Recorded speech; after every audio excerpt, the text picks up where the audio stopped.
Hey guys, welcome back to the channel. This is story about what if Naruto discover his prodigal talent is poisons and medical skills part 1. Before I start, please do support for more amazing content and comments for part 2. Do consider to subscribe my channel and share my video to your friends and check out the description as well. Let's start the video. Konoha, 6 years after the Kyuubi attack, Naruto POV. It had been 6 years since the Kyuubi attacked Konoha. The third Hokage had sacrificed his life to seal the Kyuubi into his twin sister, Shio Uzumaki. Many would believe that his life would be better with a life without being an orphan, without the Kyuubi, and without the hatred of the village. They would think wrong. Naruto Uzumaki had spent 6 years of his life being neglected and slowly being forgotten by his parents. It used to be small things, such as forgetting to call him for dinner, ignoring his suggestions when going out, and never tucking him into bed at night. Eventually, however, the neglect had gotten worse. His parents began to forget him more and eventually even forgot his birthday. The people in the village seemed to forget he was even the son of their Hokage and ignore him like any other faceless orphan child of the village. After his forgotten 5th birthday, he began to truly raise himself. He cooked his own meals at odd hours to not interact with his family, and started to read books on ninja basics. He studied the basics relentlessly to prepare for the academy at age 8. He knew he couldn't count on his parents for training. If he couldn't trust them to remember his birthday, how could he trust them to train him? He knew that they had already started training Shio at age 5. When he asked them to help him train, they simply glanced at him and told him he would be trained at the academy, and Shio needed extra help to control the Kyuubi. It was at that point he lost all faith in his parents, and he started to not even call them that in his head. He eventually started to leave the estate and train on his own. He soon learned he had a knack for chakra control as he mastered the basic leaf sticking exercise on his 4th try. He eventually got so good at the exercise he could stick more than 10 leaves to his body at a time. However, he knew he would need more instruction than just basic scrolls. He soon started sneaking into Minato's library and stole numerous scrolls on the basics. As he completed more of the chakra control exercises, he learned that unlike his mother and sister, he did not have too much chakra. He still had an above-average level for his age, as expected of any Uzumaki, but not enough for it to be unmanageable. He was reading a specific exercise called tree walking. There were no trees large enough in the estate to really learn the exercise, so he excited the gate and went to the surrounding forest of the Uzumaki estate. He packed a backpack full of items that he would need, a change of clothes, some food, some kunai, shuriken, a bedroll, and some jutsu scrolls from Minato's private library. He was planning on sleeping outside tonight and get away from the estate. It's not like they would remember him anyway. He reached his usual training clearing and prepared to get to work. He had stolen some useful jutsu from Minato. He had stolen the instructions for Kage Bushin no Jutsu, Kage Shuriken no Jutsu, water walking, tree walking, Kawamari no Jutsu, Henge no Jutsu, Bushin no Jutsu, and a stolen Suna scroll on how to create chakra strings. He had also managed to find some of Tsunade's training scrolls on medical jutsu. He assumed that it was a gift to Minato that he never used. He knew that some of the jutsu were beyond him at the moment. He barely had enough chakra to create 1 Kage Bushin. But he figured out with just 1 Kage Bushin he could train twice as fast and increase his reserves at the same time. He already knew what he wants to focus on in his ninja career. Whatever Minato and Kushina were bad at, he would specialize in. He knows that Minato and Kushina are really bad at medical arts, genjutsu, and poisons. He only wished that Tsunade hadn't left the village after she healed Kushina from the extraction of the Kyuubi. Though he was doubtful that Tsunade would want to teach him, most likely she would just focus on Shio like Jiraiya and Kakashi. He quickly got to work on tree climbing. He knows that theoretically if he masters tree climbing he can master any jutsu, or at least that's what it says in the description. After several tries he found that tree climbing was not that hard. He did not know if it was because of the level of difficulty of the exercise, or if he just had good control of his chakra. He trained with tree walking for several hours, slowly being able to walk up the tree without much focus. After his 50th repetition of the exercise he was quite exhausted. He knew it was thanks to his inherited Uzumaki stamina that he had managed to last for so long. As he drank some water he decided to visit the library, a place of solace for him when the neglect gets too much. He wanted to read some medical textbooks to try and get an early start on his medical education. He wanted to at least be able to patch up basic wounds by the time he enters the academy. He enters the library and smiles at the old librarian. The librarian, Yu Haruka, is a retired Chunin of the village, with graying brownish hair, large thick glasses. She looked like every other common grandmother. She had been a friend of Naruto since he had started coming here at age 5. She was one of the only villagers who actually pays attention to him. He walked silently to the medical section. Many of the more advanced books were safely stored at the hospital, However, there were many books that explained basic medical practices left in the library for aspiring students. The library also had a wide selection of anatomy, botany, biology, and science textbooks for civilian students. Naruto proved his prodigious intellect as he understood the medical texts. After recovering enough chakra, he had already made a Kagebushin and had it read a book on the human anatomy while he read the basics of medical chakra. The book described medical chakra as purified spiritual energy. This purified spiritual energy enters the dead or dying cells of the target and reactivates them, quickly healing the target. However, one must have great chakra control and mental focus to use these techniques because an overflux of medical chakra could kill the cells instead of healing them. The book mentioned some famous applications of healing chakra, such as Tsunade's legendary strength by separating her chakra into spiritual and physical energy. He decided that one of his goals would be to eventually recreate Tsunade's strength. He looked out the window and sat that it was getting rather late, the library would be closing soon. He released his clone and closed his eyes to absorb the information from his doppelganger. It appeared that the clone discovered all of the pressure points of the body, the 7 critical spots of the body, and what the chakra system looks like in the human body. It was quite fascinating.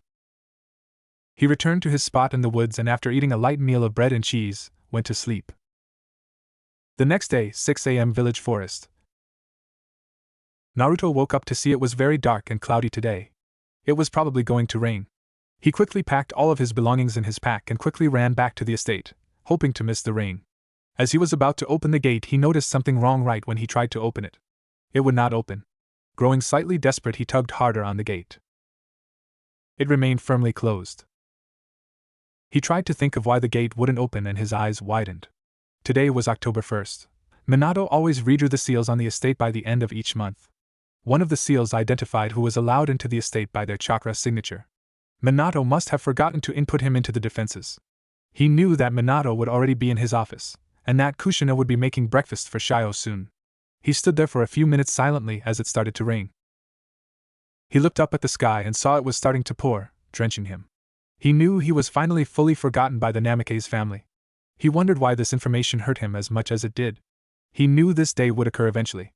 Ever since his 5th birthday, he had been preparing for the day his parents abandoned him. He had stocked enough non-perishable food at a cave near the glade he trains in to last him at least 2 years. As he stood there in the rain, his anger and hatred grew for the family. He would not beg or yell at that man to let him back into the house.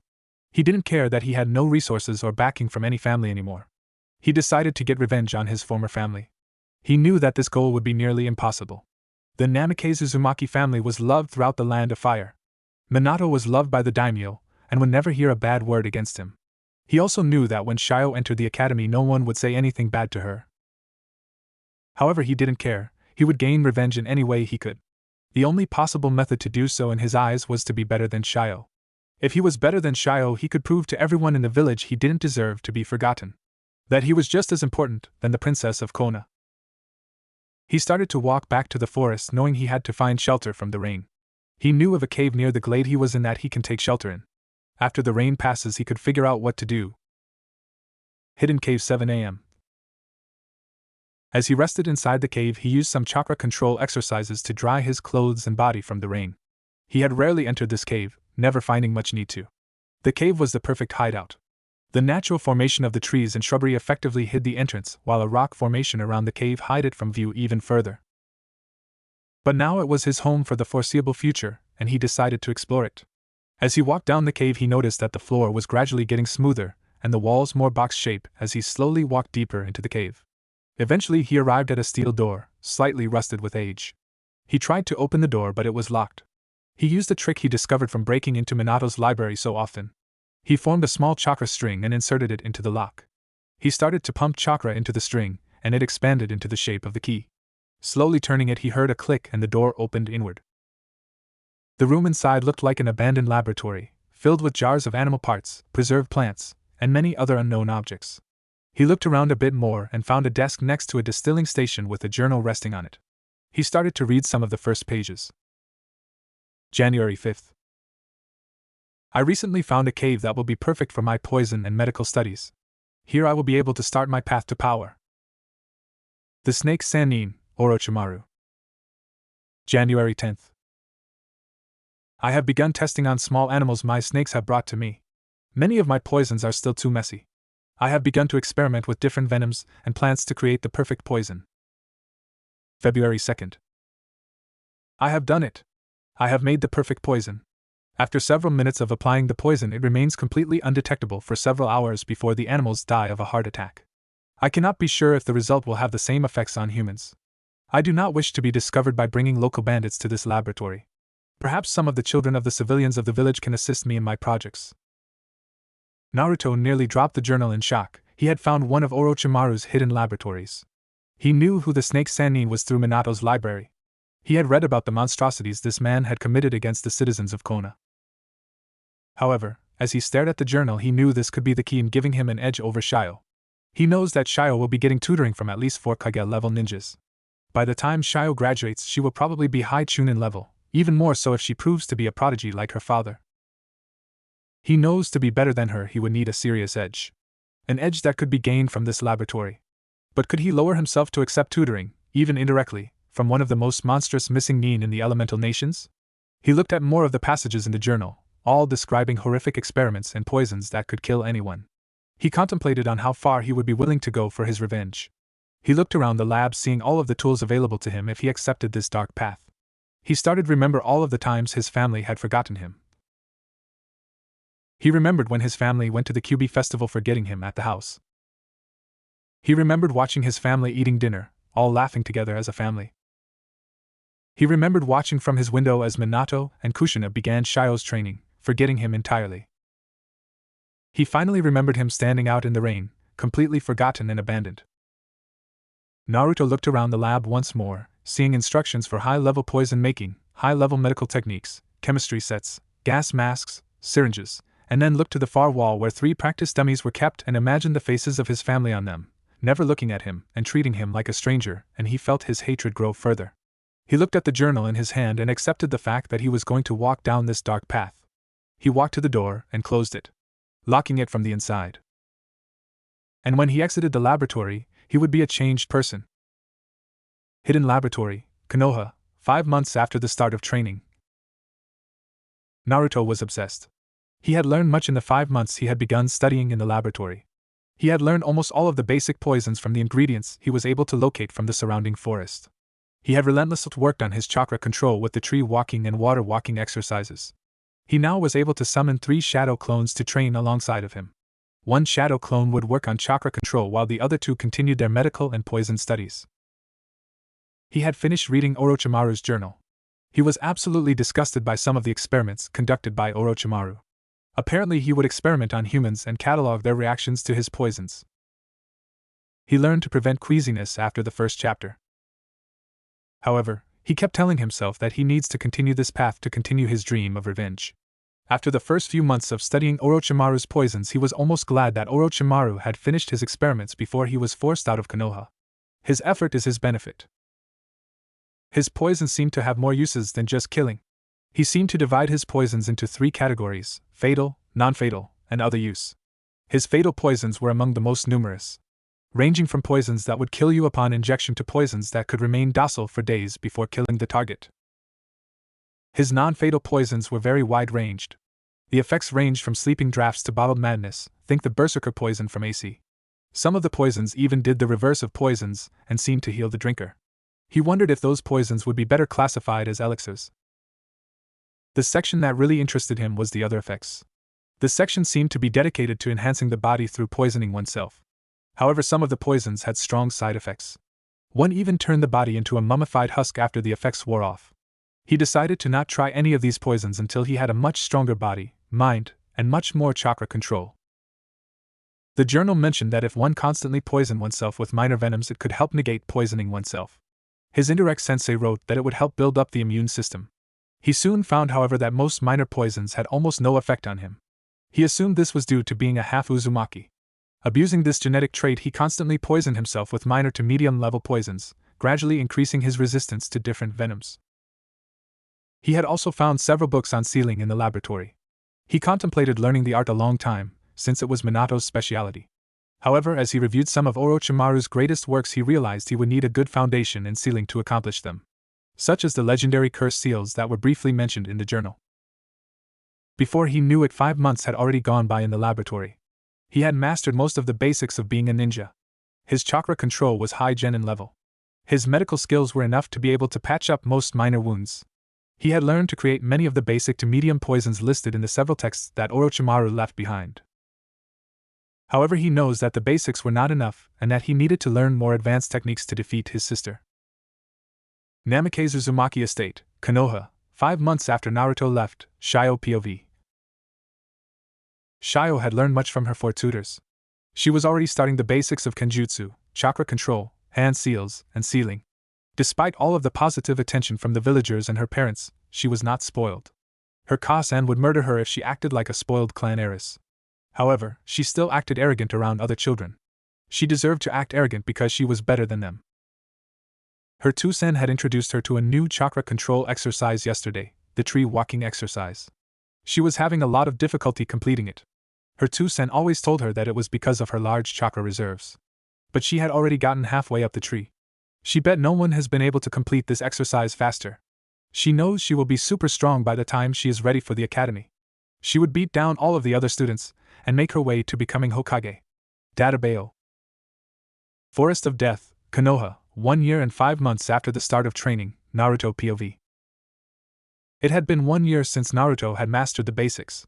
He had grown a little and was now age 7.5. He had changed greatly over the year. Due to lack of sleep and from being around so many poisons, his eyes had lost their pupils. I have no idea if this is possible, but so many Naruto characters don't have pupils, so I assume that is the cause. And his hair had gone from a sunny blonde to an almost white color. Due to careful combing, his hair had gradually lost its signature spikiness, and he had grown his hair in 2 long bangs on the side of his face with a short ponytail. He was now wearing a hooded fur-lined coat, black shinobi pants, black medical wrap around his arms, and dark green shinobi sandals. He carried a satchel lined with storage seals to carry all of his supplies. It's a satchel, not a purse. He also wore a gas mask loose around his neck, almost acting as a face mask as it covered half his face. Thanks to injecting himself with so many poisons, his blood was very toxic.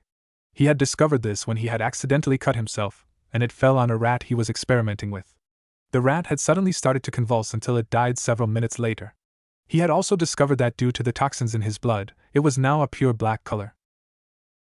He had created a new identity in the village. He put himself down as an orphan named Menma. He had also signed up for the academy. He had contemplated just leaving the village, but he had nowhere else to go. IWA would rather kill him than let him join their village. Kyumo would put him into a breeding program. Suna was allied with the Leaf. And he didn't even want to think about Kiri with their civil war going on. Besides, how could he gain his revenge against the Namikaze family if he was in a different village? In the present, however, he was searching for rare plants that were required for his latest poison in the Forest of Death. The Forest of Death was named this for a reason. However, due to the toxin in his blood, most predators left him alone because they could smell he was dangerous and inedible. As he continued to walk into a clearing full of nightshade, a beautiful purple plant that looks like lavender, just 10 times more deadly, he jumped back as a kunai flew past him into the ground. He drew a scalpel and injected a little medical chakra into it to allow it to cut easier. As he was preparing for a fight, he heard a female voice laugh mockingly, "Hee hee hee. Does the Ikogaki want to play with me? The little Gaki is not supposed to be here." Naruto looked around cautiously, trying to pinpoint the voice, and spoke in his usual monotone voice, "Who are you?" The gate was open when I arrived at this forest, so I assumed it was allowed. It was true, the side gate to the forest was wide open when he was trying to break into the forest. From her hiding spot in the trees, Anko Midarashi's sweat dropped as she had forgotten to lock the gate before she had entered the forest. But she wasn't going to let any Gaki talk back to her. She quickly shoe-shined right behind the Gaki and pointed a kunai at his cheek, going for full creepiness factor 10. She spoke seductively/menacingly in his ear and said, "Well, Gaki, my name is Midarashi Anko, and you better remember it. Now why don't you tell me who you are and why you are in this forest when it is usually restricted to Chunins and Jonins?" Naruto's eyes widened a bit. Midarashi Anko is the name of Orochimaru's apprentice in the village. If he played his cards right, this could go very good or very bad. He decided to be at least partially truthful. "My name is Menma, and I am searching for rare plants to continue my studies." Anko deadpans at the 7-year-old and goes to creepiness factor 11 and uses her favorite jutsu to summon a snake to scare the kid and chuckled, "You're telling me that some brat like you goes into the Forest of Death to find some plants for a science project?" Naruto's eyes narrow a bit and started to explain what he was looking for. "I'm searching for some nightshade to mix with the venom of the poisonous tree leaves often found in this forest." Anko whistled at the potency of that venom and commented, "And what would a Gaki like you want with a poison that could kill a grown man in a few seconds?" He smiled slightly and said, "It's for my fighting style. I am training myself in poisons and medical jutsu. Anko's eyes widened a bit at that information. He was teaching himself poisons and medical jutsus? Those two fields were some of the most underestimated fields of being a ninja. Most people just liked flashy ninjutsu or fancy taijutsu. Her eyes gleamed a bit as she looked at the young prodigy. Her creepiness factor was increasing to level 12 as she licked her lips as she stared at Naruto like a predator. He was starting to get a bit nervous as he looked at the gleam in Anko's eyes. He had heard her reputation around the village for being a bit crazy. He started backing away slowly and smiled nervously. Well, I'll go. As he started to walk away, he felt a hand clamp down on his head and he gulped nervously. Standing behind him is a shadowed Anko giggling creepily. Well, Gaki, if you want to be a poison user, you can't find a better sensei than me. What most people did not realize about Anko is that she always wanted a student to teach her arts to. She wanted to give a student the chance to succeed that Orochimaru stole from her when he abandoned her with the curse mark. So prepare yourself, Gaki. You will be under the supervision of the great and sexy Mitarashi Anko until you graduate from the academy. She dragged him back into the forest, laughing the entire way. Naruto's only thought about the situation was how did getting caught in the forest of death lead to this? The academy, Konoha, initiation ceremony for all new and returning students. Training with Anko-sensei was a torture interesting experience. He had thought he had trained hard before, but Anko's training took the cake. She played games in the form of training with him. Outrun the giant snake before it eats you, identify the hidden poison in all of your food, dodge the kunai, and her personal favorite of hide and don't get caught or you will be stabbed. He can't argue with the results though. His situational awareness level had increased exponentially. He could now be aware of his situation at all times, even if he was asleep. In addition, Anko helped him with his toxic blood problem. She had told him it was a side effect of trying to build up one's immune system too fast. She taught him a jutsu that would detoxify his blood when not in battle, and would increase its potency during battle. She also taught him the Hibi style of combat, which went excellently with his chakra scalpels and poisons. The Hibi style was similar to the Hyuga's gentle fist, except that instead of injecting chakra to one's opponent, the user injects poison through the user's attacks. The style also taught him to be extremely flexible to get into one's guard. Despite the harsh training, they eventually became good friends. Near the end of their training, he told Anko his true heritage. First flashback. It was the final day of training and they were both relaxing in one of the large branches in the forest of death. Anko had brought some sake and dango for them to share, one stick of dango for Naruto and the rest for Anko. Naruto was contemplating whether or not to tell Anko his heritage. She had earned his broken trust during their training and he felt slightly guilty for lying to her. He sighed and began to explain to Anko, "Hey Anko, I wanted to tell you before our training ends that I haven't been exactly truthful. I am actually the forgotten son of Minato Namikaze and Kushina Uzumaki." Anko looked at Menma, his fake name, and laughed, "Ha ha ha, ya good one Gaki." She laughed for a bit until she saw his serious face and frowned. "Wait, you're serious?" Menma/Naruto nodded and started to tell her his life story, of being forgotten by his parents, finding the laboratory, he did not say who last owned it, to the present. She was stunned at first and became thoughtful for a second. "I just don't get it. I've seen the Hokage's family, and they act like the perfect family. I am a master of psychology, and even I know that parents don't just abandon one kid over the other for a small thing like training one sibling." Menma frowned. He did read some psychology books and his parents did not behave as normal parents would. He pushed those thoughts to the sides and focused back on his ideas of revenge and commented bitterly, "I guess they are the exception, and they just didn't want a son." Anko patted Menma's shoulder comfortingly and commented, "Well, it seems we both had sucky childhoods then. Well, our training is at an end for now, the academy is starting soon. I know you don't need it, but good luck, Gaki." She poofed away in a shushin, taking the remaining dango with her. End of flashback.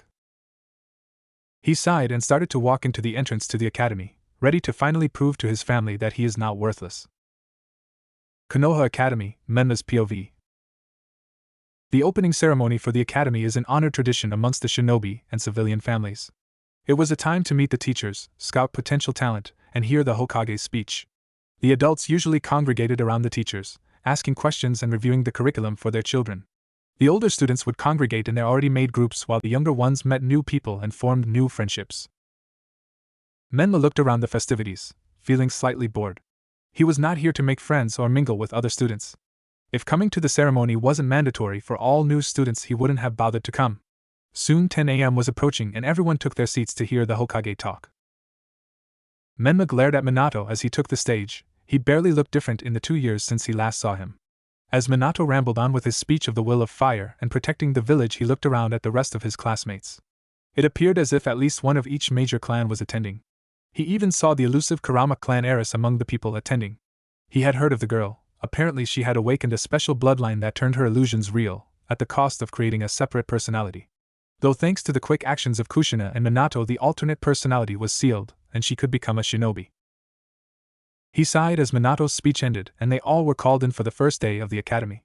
As they took their seats, the teacher started rambling on about the will of fire, and the grand history of Konoha. He sighed. This was going to be a long 4 years. Academy, Konoha, 4 years after Menma started the academy. It had been 4 long years since Menma had started the academy. It had proved to be a wonderful waste of time for the majority of the day. However, he didn't complain. He knows that the academy was necessary to join the ninja ranks. He had not changed his outfit much in the last 4 years. He now wore a tan-colored trench coat, a gift from Anko, his gas mask on his neck, a black muscle shirt and umbu-style pants along with regular shinobi sandals. He was the Rookie of the Year for all 4 years, much to the chagrin to all of the clan children. People were sometimes comparing him to Minato, who was an orphaned Rookie of the Year as well. He had not shown all of his abilities during the academy, instead demonstrated himself as a rising prodigy as a medicine and poison specialist. He had revealed Anko's training as a way to cover up the skills he did demonstrate.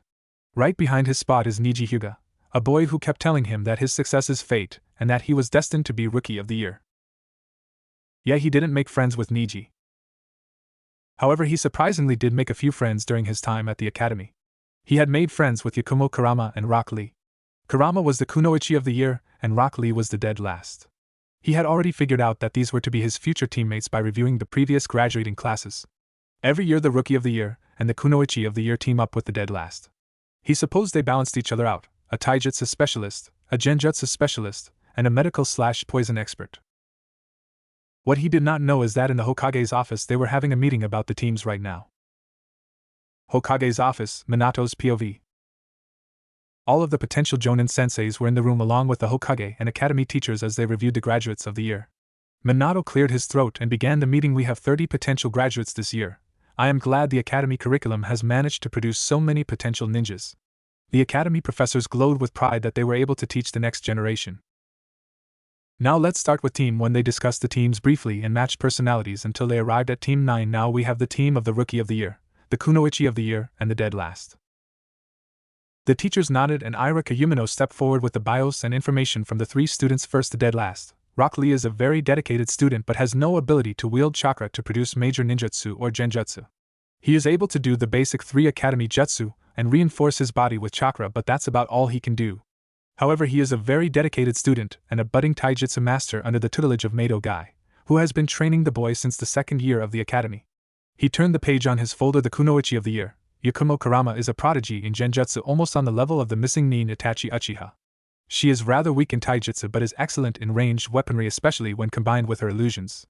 He flipped to the final page, and finally the Rookie of the Year, Menma, an orphan but has proved to be a prodigy in poisons and medical ability. He has worked part-time at the hospital during his academy years, and the only thing preventing him from being an active medic is his age and lack of Chunin status. He is also incredibly skilled in taijutsu with Anko-san's fighting style. He has told me he has had private training with Anko in the past. Everyone shivered at that information except the Kunoichi in question. Poor kid. Irika put down the folder at the Hokage's desk and Minato perused the information on the 3 students. He found Menma interesting. As an orphan himself, he knew how hard it was to make it to Rookie of the Year without any help. However, it seems like he had a similar relationship with Anko as he had with Jiraiya. He looked up as the team senseis ended their discussion on who would be best as their sensei. Anko stepped forward along with Guy, and Anko spoke seriously. I would like to be sensei of this team. They would make an excellent assassination and escort team with Menma's poison skills, Lee's taijutsu skills, and Yakumo's genjutsu abilities. She stepped back a bit, and Guy started to speak. I would like to be allowed to continue to tutor Rock Lee privately in taijutsu. I do not question Anko's ability to teach him, but he already has a firm foundation in the strong fist fighting style. Minato processed this information. It was a good idea. Anko already had experience with Menma, while the other 2 could benefit from Anko as well. Rock Lee would not be neglected due to Guy's insistence on training him. He nodded and pressed his seal of approval on the team. Accepted. Team 9 will be composed of Menma, Rock Lee, and Yakumo Kurama. The sensei of the team will be Anko Mitarashi. All of the teachers and future senseis nodded and left the room. Minato frowned and looked down upon Menma's page.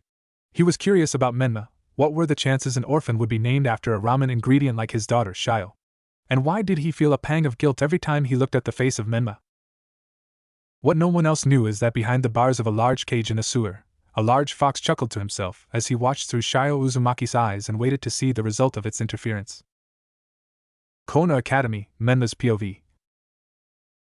Menma was seated alongside Yakumo and Lee as they waited for the teacher to announce the teams. Soon Irika Yumino came into the room and took out a sheet of paper and started to list the teams. 1 to 8 unimportant. Team 9 will be Rock Lee, Karama Yakumo, and Menma. Your sensei will be Mitarashi Enko. Menma smiled slightly as Yakumo and Lee cheered. Team 10 will be Niji Hyuga, Tenten, and Mito Gecko. Your sensei will be Hate Gecko. Irika set down his papers and smiled at all of the graduates. I have been very glad to be your sensei for these past few years.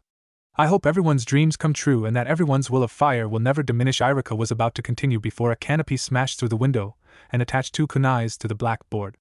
On the canopy read the sexy and single Mitarashi Enko, sensei of Team 9. At the bottom of the canopy stood Enko in a dramatic pose. Alright, all you gakis, I want to see Team 9 up on the roof in 5 minutes. She poofed into smoke soon after the announcement, leaving the entire room stunned for a few seconds before Team 9 stood up and made their way up to the roof. Academy roof, Menma POV. The trio arrived at the roof to see Enko munching on some dango as she grinned at them. Alright, you three, name your names, likes, dislikes, hobbies, dreams for the future, that sort of thing. Yakumo looked at Enko's outfit a bit scandalized but spoke in a respectful tone. Shouldn't you introduce yourself first, sensei? Enko grinned again and swallowed the rest of the dango and started her introduction. I am the sexy Mitarashi Enko. My likes are poisons, torture, blood, tea ceremonies, and my cute little gakis. My dislikes are a certain snake, bad dango, bad sake, and arrogant assholes. My hobbies are working at the TNI division and hanging out in the forest of death. My dream is to kill a certain snake. Now it's your turn, Gaki 1. Yakumo looked a little affronted by the nickname but continued anyway. My name is Yakumo Karama.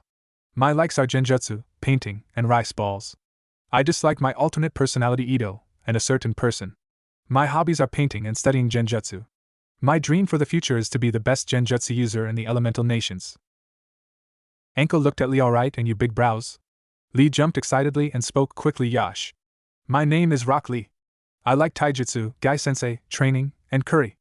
I do not have many things I hate, but I dislike natural-born prodigies. My hobbies are training and making curry, and my dream for the future is to surpass gai-sensei as a taijutsu specialist. Enko nodded at that information and turned to Menma and finally you Gaskuin? Naruto scowled slightly at the nickname, but said calmly, my name is Menma, no last name. My likes include poisons, gardening, ramen, and books. My dislikes include a certain family, people who look down on medicine, and arrogant people.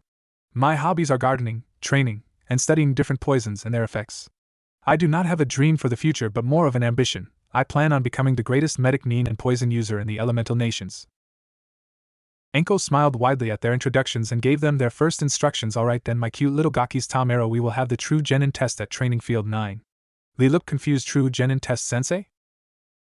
Enko smirked at Lee. Of course, you didn't think to become full-fledged genin you just needed to just pass the written test and some basic jutsu, did you? Meet me at the field at 8 a.m, and if you're late it's straight back to the academy. With those words she shined away in a whirlwind of leaves. Naruto looked at the jutsu and thought to himself, I really have to learn that jutsu. Naruto looked at his potential teammates. We should be well rested for tomorrow, so make sure you go to bed early and eat a good breakfast. Knowing Enko-sensei, this test will not be easy. Yakumo and Lee nodded and they walked off in different directions, each thinking and preparing for the test the next day. Training Ground 9, Konoha, Menma's POV. Training Ground 9 was traditional for the Genin Team 9 to practice in. It was a basic training field surrounded by dense forests, and an open field in the center that featured as the training ground. It was nearing 6:40 in the morning when Yakumo, Lee, and Naruto arrived at the training ground. They had each come a bit early to plan for the True Genin test. Naruto started off the planning. Alright, I have known Sensei for quite a while. She is an all-round fighter who uses primarily stealth attacks to kill or injure her opponents. She has the ability to summon snakes to aid her in battle. She is also one of the few poison specialists in the village besides myself. Both Yakumo and Lee nodded at the information, and Yakumo commented, I suggest with the information we have on Sensei is to use a distraction. Lee will distract Sensei while I layer illusions while Menma finishes her off. Menma nodded at the sound plan. It probably would not work against a Jonin like Enko, but it was the best they had. Lee raised his fist to the sky and shouted, "Yash! With the power of youth there is no way we cannot pass this test." Yakumo and Menma's sweat dropped. It was clear that he had already been corrupted from Guy. Suddenly he felt a chill as if someone was walking on his grave. He quickly knocked back his teammates and deflected the incoming kunai with a scalpel. Scowling a bit, he sighed and spoke out loud to the woods, "Sensei, do you have to throw kunai every time we get together?"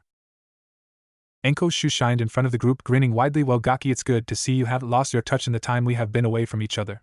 If you had, I would have to beat those skills back into you." Menma shivered a bit, knowing she was being completely serious. "What is our test today, Sensei?" Enko grew serious and began to explain the test. "I was going to do a special test for you Gakis. However, it is tradition for the 2 rookies of the year and the dead last take the bell test." Enko took out 2 bells and attached them to her waist. "The purpose of this test is to take these bells from me. The person who does not have any part of a bell will return to the academy." All 3 students tensed. It went without saying that there were only 2 bells. Enko grinned evilly at them. "You have until noon, which is in 3 hours. You may begin."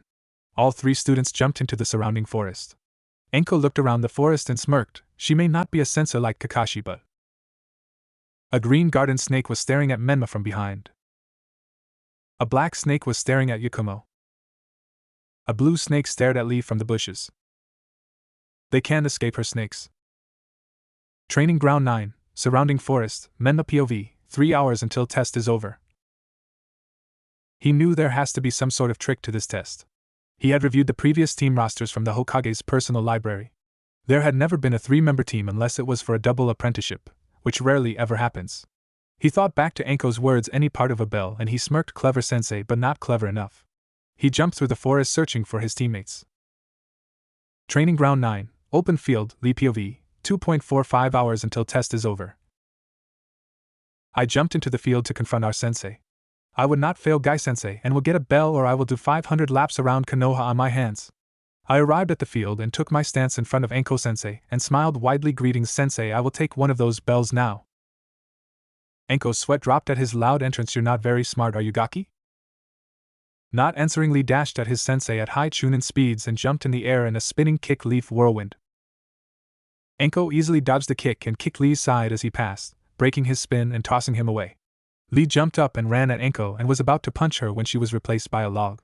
"Kawamari," he thought as he looked around for his sensei. However, as soon as he turned around, the log poofed and was replaced by Enko, who kicked him in the back into the woods. She quietly chuckled to herself. She never thought that any idiot would confuse Kawamari for Henge. In another dimension, Naruto sneezed. She looked down at a snake in the grass and it whispered information to her. Her grin widened. She knew her favorite Gaki would understand the test. Now they just had to get a bell from her. Training Ground 9, Surrounding Forest, Menma POV, 2 hours till test is over. He had quickly found Yakumo hiding near his location and told her his theory about the test.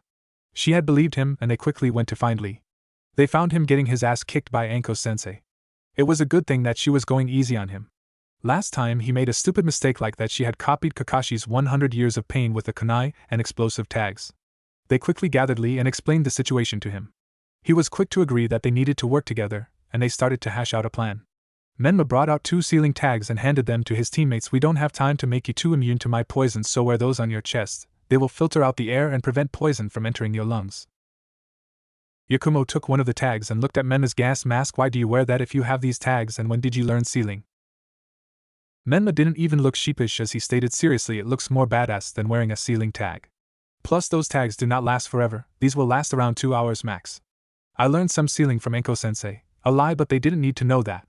These anti-poison seals are mandatory for any poison user to carry." They both nodded and they started their plan. Training Ground 9, Open Field, Enko's POV, 1 hour until test is over. Enko was standing in the center of the field when 3 syringes flew from the surrounding forest. She quickly dodged them but noticed 3 explosive notes wrapped around them. Shit, she cursed as they exploded. As the smoke cleared, a broken log was on the ground. Menma rushed out into the field with his chakra scalpels activates, and rushed at the now revealed Enko in a taijutsu match. He thrust a glowing palm at Enko as she dodged the thrust and retaliated with a high kick to the head. He ducked backwards beneath the kick and sprang up from the ground in a backwards cartwheel, kicking Enko in the chin in the process.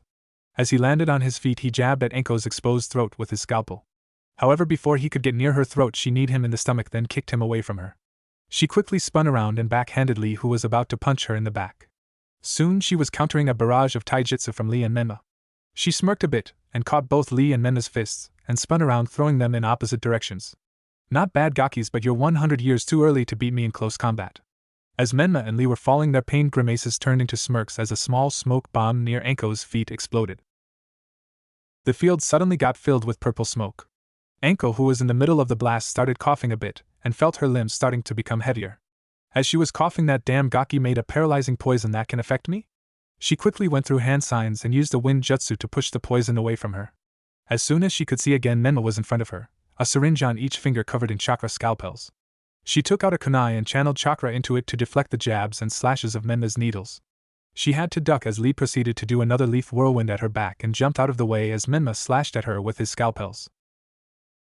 Suddenly she felt a shift in the air as she fluxed her chakra and her two students disappeared, and Lee's kick was about to connect to her face while Menma was nowhere to be seen. She bent down unnaturally to dodge Lee's kick and caught a small dart in her hand that was about to enter her neck from behind. Menma emerged from the woods again. His gas mask was on his face and a blowpipe sticking out of a section of the mouthpiece that was previously hidden behind his gas mask. Anko grinned at her two students. Not bad, Gakis, but not enough to take me down. Lee was about to charge her again when she pointed her arm at him and yelled Senejutsu, and snakes wrapped around Lee, and she dragged him to crash him into Menma, who was charged at her from behind. She chuckled a bit before her eyes widened. Her perception had switched. It felt as if she was doing a handstand and looking up at the sky. She smirked a bit. What a nice genjutsu. She closed her eyes and with sound deflected and blocked the attacks from her two students as she continued to flux her chakra to get rid of the genjutsu. Suddenly she opened her eyes as she dispelled the genjutsu and dodged the attacks of her students before kicking them away from her. She smirked a bit as she saw them struggling to get up. What she was not prepared for was when Naruto suddenly shouted, "Now!" In the forest, Yakumo had just finished a painting of Anko, locked a bind of steel beams and injected chakra into the painting. In the middle of the field, Anko suddenly froze as she saw steel beams wrapped around her body. Both Menma and Lee rushed to the bells. Anko, unable to free herself from the real illusion, could not react as both bells were taken from her. She smirked as all three of her students stood in front of her, all smiling while Lee and Menma had the bells. She looked at all three of her students. "All right, you Gakis, Lee and Menma have a bell, so it looks like Yakumo is going back to the academy." Menma smirked a bit, and used his chakra scalpel to cut his bell in half and gave it to Yakumo. "You never said we could not split the bells, sensei. And besides, this test is not about getting the bells but working together." Anko started laughing loudly. "Ha ha ha. I can't wait to see Kakashi's face when he learns that my students passed his precious bell test." "You were right, Menma, the point of this test was teamwork. I am proud of all of you, my cute little students. But for now I need to report the results to the Hokage. Why don't you all treat yourself to something nice for lunch while I do that?" She poofed away in a shenshin. All three genin members grinned at each other. Lee was shouting about youth and how he made Gai-sensei proud. Yakumo was glowing with happiness that she proved her old sensei Kurenai wrong and became a genin. Menma smirked to himself as he took off his gas mask. He was now a genin 1 year before his sister. He could not wait to finally show his former parents what he could do by defeating his sister. Menma turned to his teammates and smiled a bit. "Why don't we go out for some sushi? If we all pitch in, we can get some of the good stuff." They all smiled to each other again and walked to his favorite sushi bar. Hokage meeting, Konoha, 1 hour after the successful genin test. All of the Jonin senseis that had already tested their students came into the room to discuss their results to their Hokage. Soon, when all of the senseis were gathered, they announced their results. Team 1 failed. Team 2 failed. Team 3 failed. Team 4 failed. Team 5 failed. Team 6 failed. Team 7, Inoka Yamanaka, Choju Akimichi, and Shiori Nara passed. Team 8, Pakura Aburame, Hibiki Izunaka, and Tajuro passed. Now it was Anko's turn. Team 9, Rock Lee, Karama Yakumo, and Menma passed. Finally Hayato walked forward and said, Team 10, Mito Gecko, Niji Hyuga, and Tenten passed. Minato nodded smiling, for teams had passed this year, which is one more than the usual amount of students to graduate. He also noticed that Team 9 had passed. He knew that team had been given the bell test, and he was curious to see how they did. "Thank you everyone for your hard work. I will be seeing the senseis of the past teams here tomorrow for your first D-rank assignments. I would like Anko to stay behind for a few seconds, please." Everyone nodded and looked at Anko confused as they left the room. Minato picked out the files of Team 9. I wanted to hear your opinion of this team. It is rare that a Bell test is passed. The Bell test was notorious for having the highest number of failures. It was for this reason that it was reserved only for the team with the Rookie and Kunoichi of the Year. Enko nodded. Yes, Hokage-sama. I believe that this team can be a very strong fighting force in the future. Lee and Menma were keeping me on my toes with their taijutsu and poisons while Yakumo kept me cornered with their genjutsu. If I was high Chunin or even low Jonin, I may have lost the battle, not just the bells. Minato looked a bit surprised. After all, it's rare to see a genin team have so much potential. He looked at the folders and couldn't help feeling pride for Menma, but he was not sure why. He looked back at Enko and smiled. Thank you, Enko-san. I will see you tomorrow to hand out your first D ranks. Enko smiled evilly and laughed. Can't wait to see the looks on the Gaki's faces then they first do D ranks. She continued to chuckle evilly out the building, scaring to death the people she passed through the building. Hokage's office, Konoha, one day after the genin test, Menma POV. Team 9 and their sensei were waiting for their first mission as a team. They were all excited for their first mission. They were standing in front of the Chunin who gave out D and C ranked missions. The Chunin sorted through the D rank scrolls until he pulled out a mission. Team 9, the Daimo's wife's cat Tora has gone missing. It is your job to retrieve it. All of the genins on Team 9, even Lee, deadpanned at the Chunin. Menma sighed, already expecting this from seeing all of the genin teams do meaningless tasks around the village. After several hours of chasing the damn cat, they returned to the office, heavily battle-wounded by the smug-looking cat in Yakumo's arms. The Chunin chuckled a little bit after they completed the mission and took a look at the remaining scrolls. Well, the only missions we have left for the day are weeding Miss Haruka's garden, repainting an elder's house. Outside the room they could hear a commotion and a woman's voice yelling shrilly, "No! Tora!" The Chunin sighed, and catching Tora again. Team 9 sighed as one as they accepted another D rank.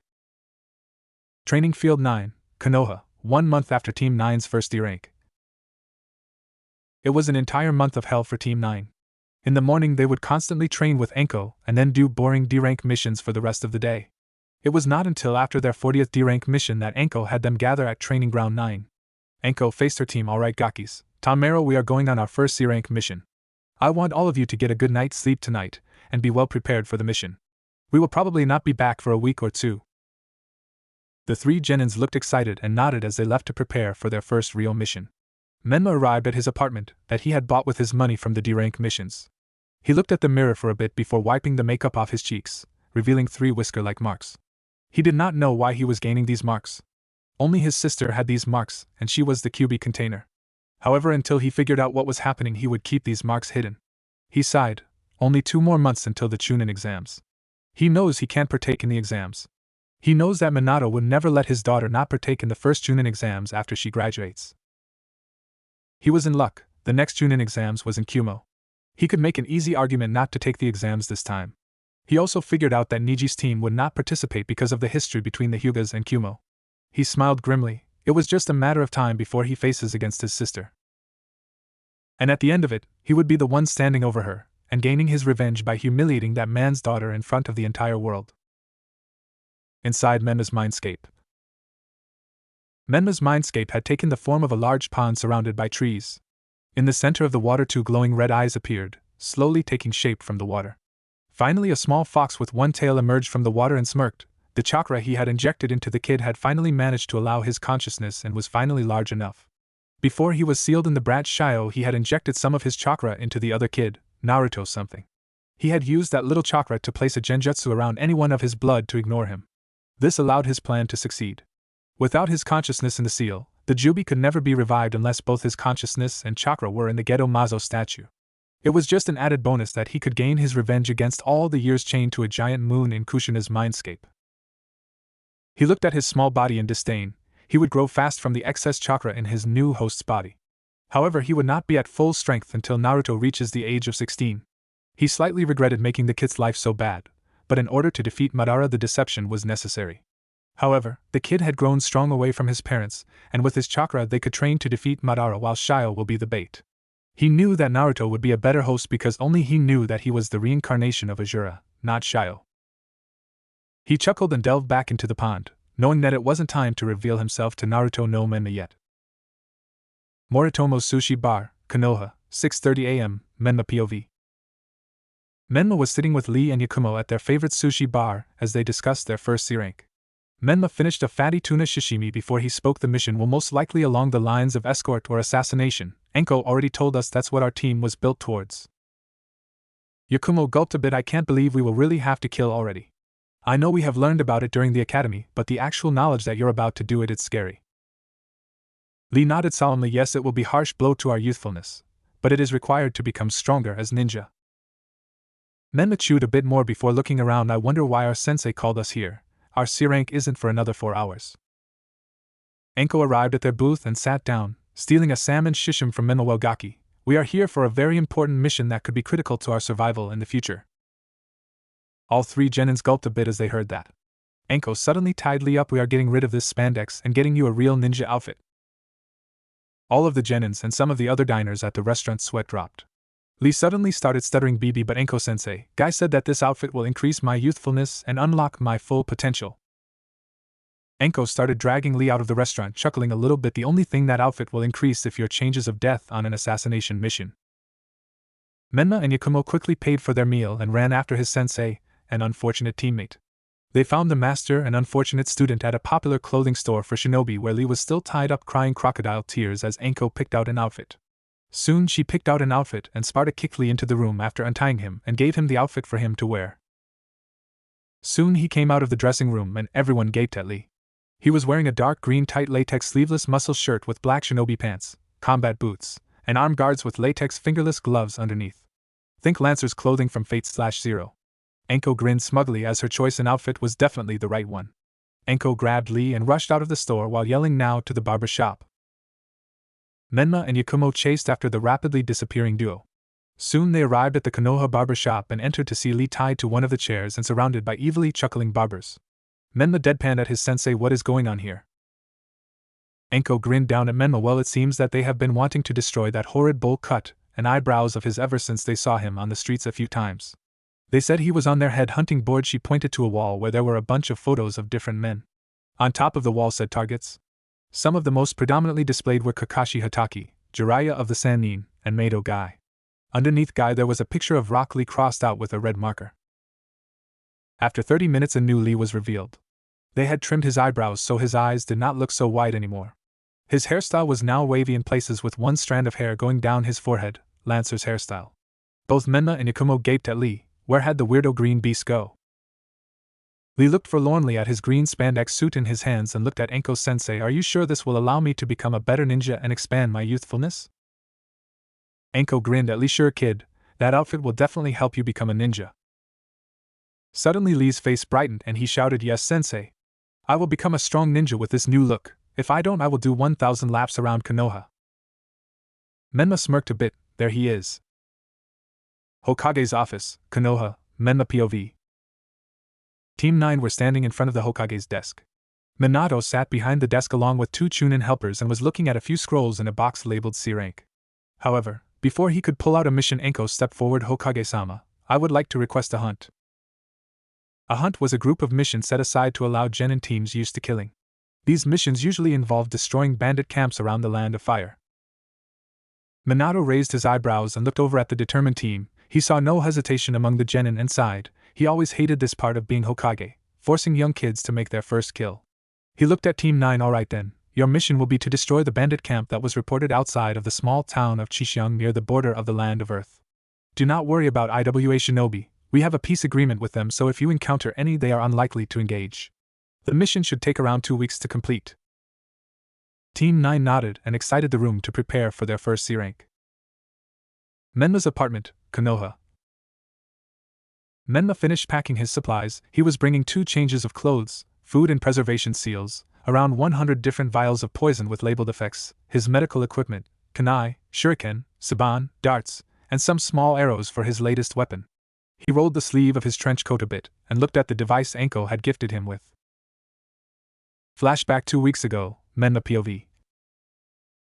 Menma was practicing a water ninjutsu exercise given to them by Enko-sensei.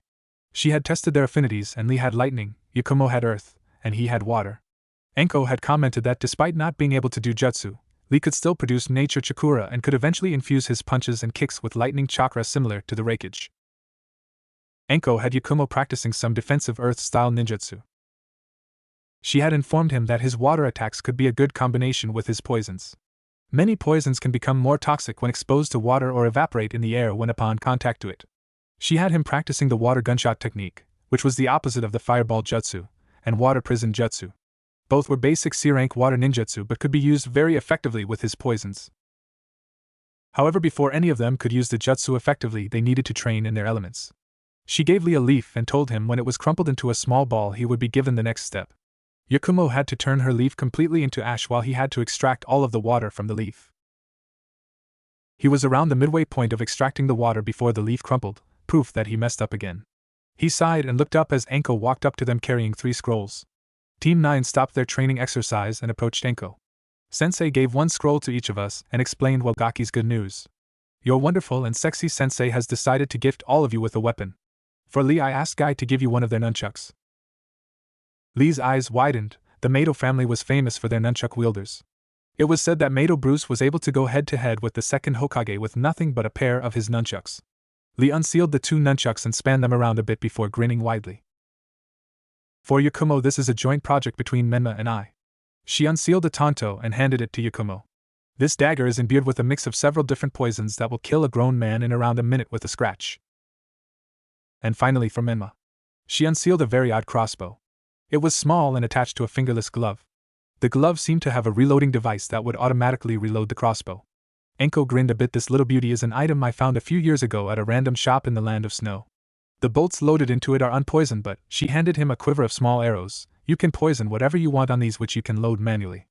Menma nodded and put on the contraption. He looked around and noticed a target a few meters away. He pointed the arm-mounted crossbow and fired rapidly at the target, each hitting in the inner circle.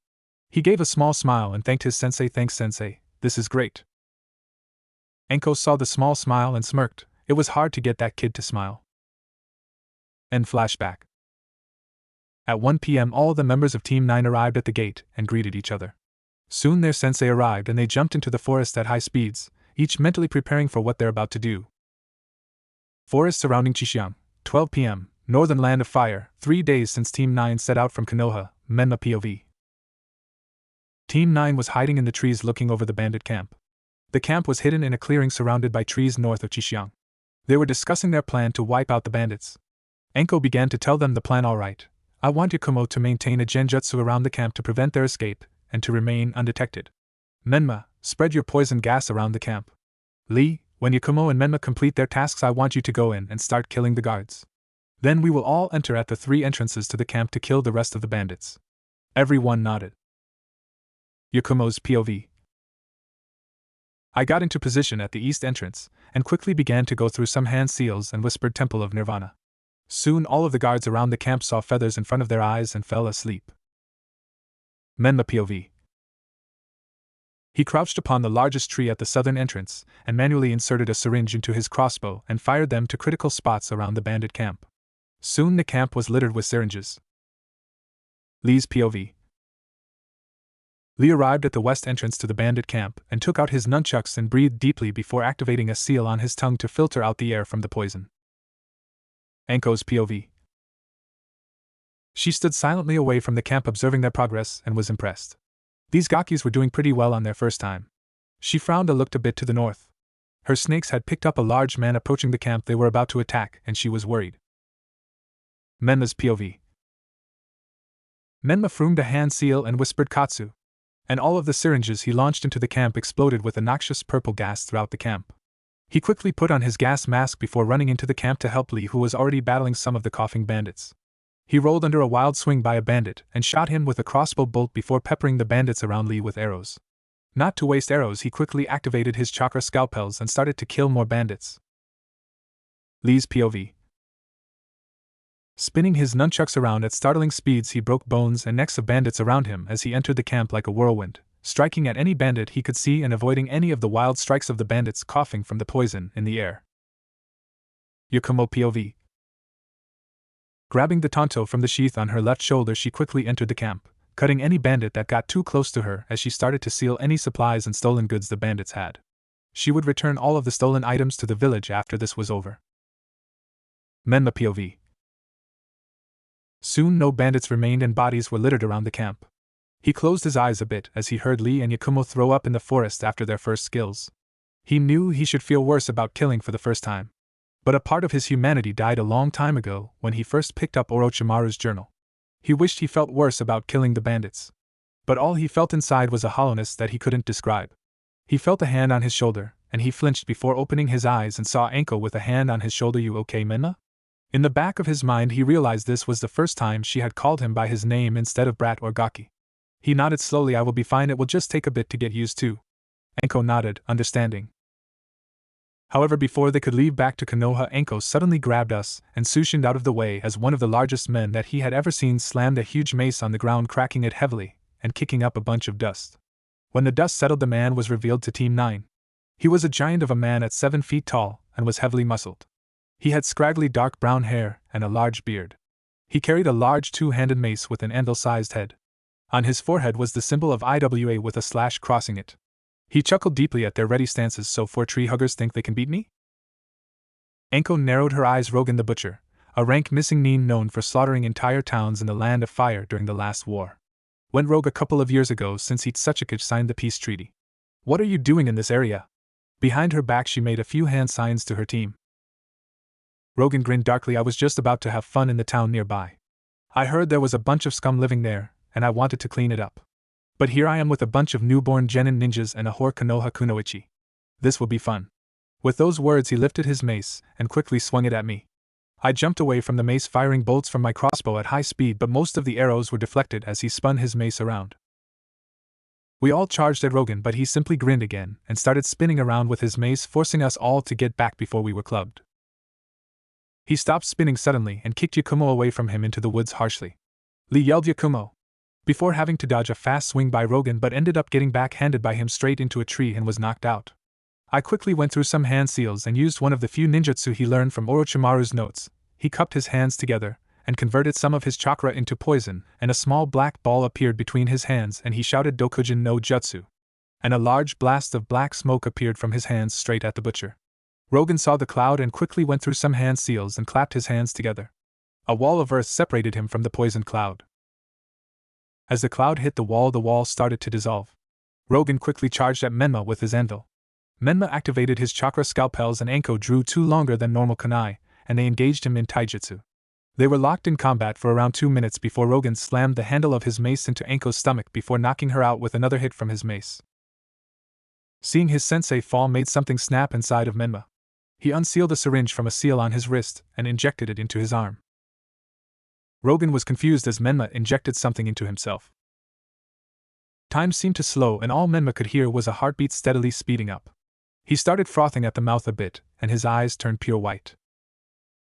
Rogan looked a bit alarmed at this development, and charged at Menma, preparing to strike him down before he finished whatever he was doing.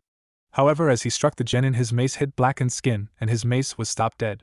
Soon this darkness was spreading all across Menma until he was completely covered except his eyes, and a jagged smile played across the thing's mouth.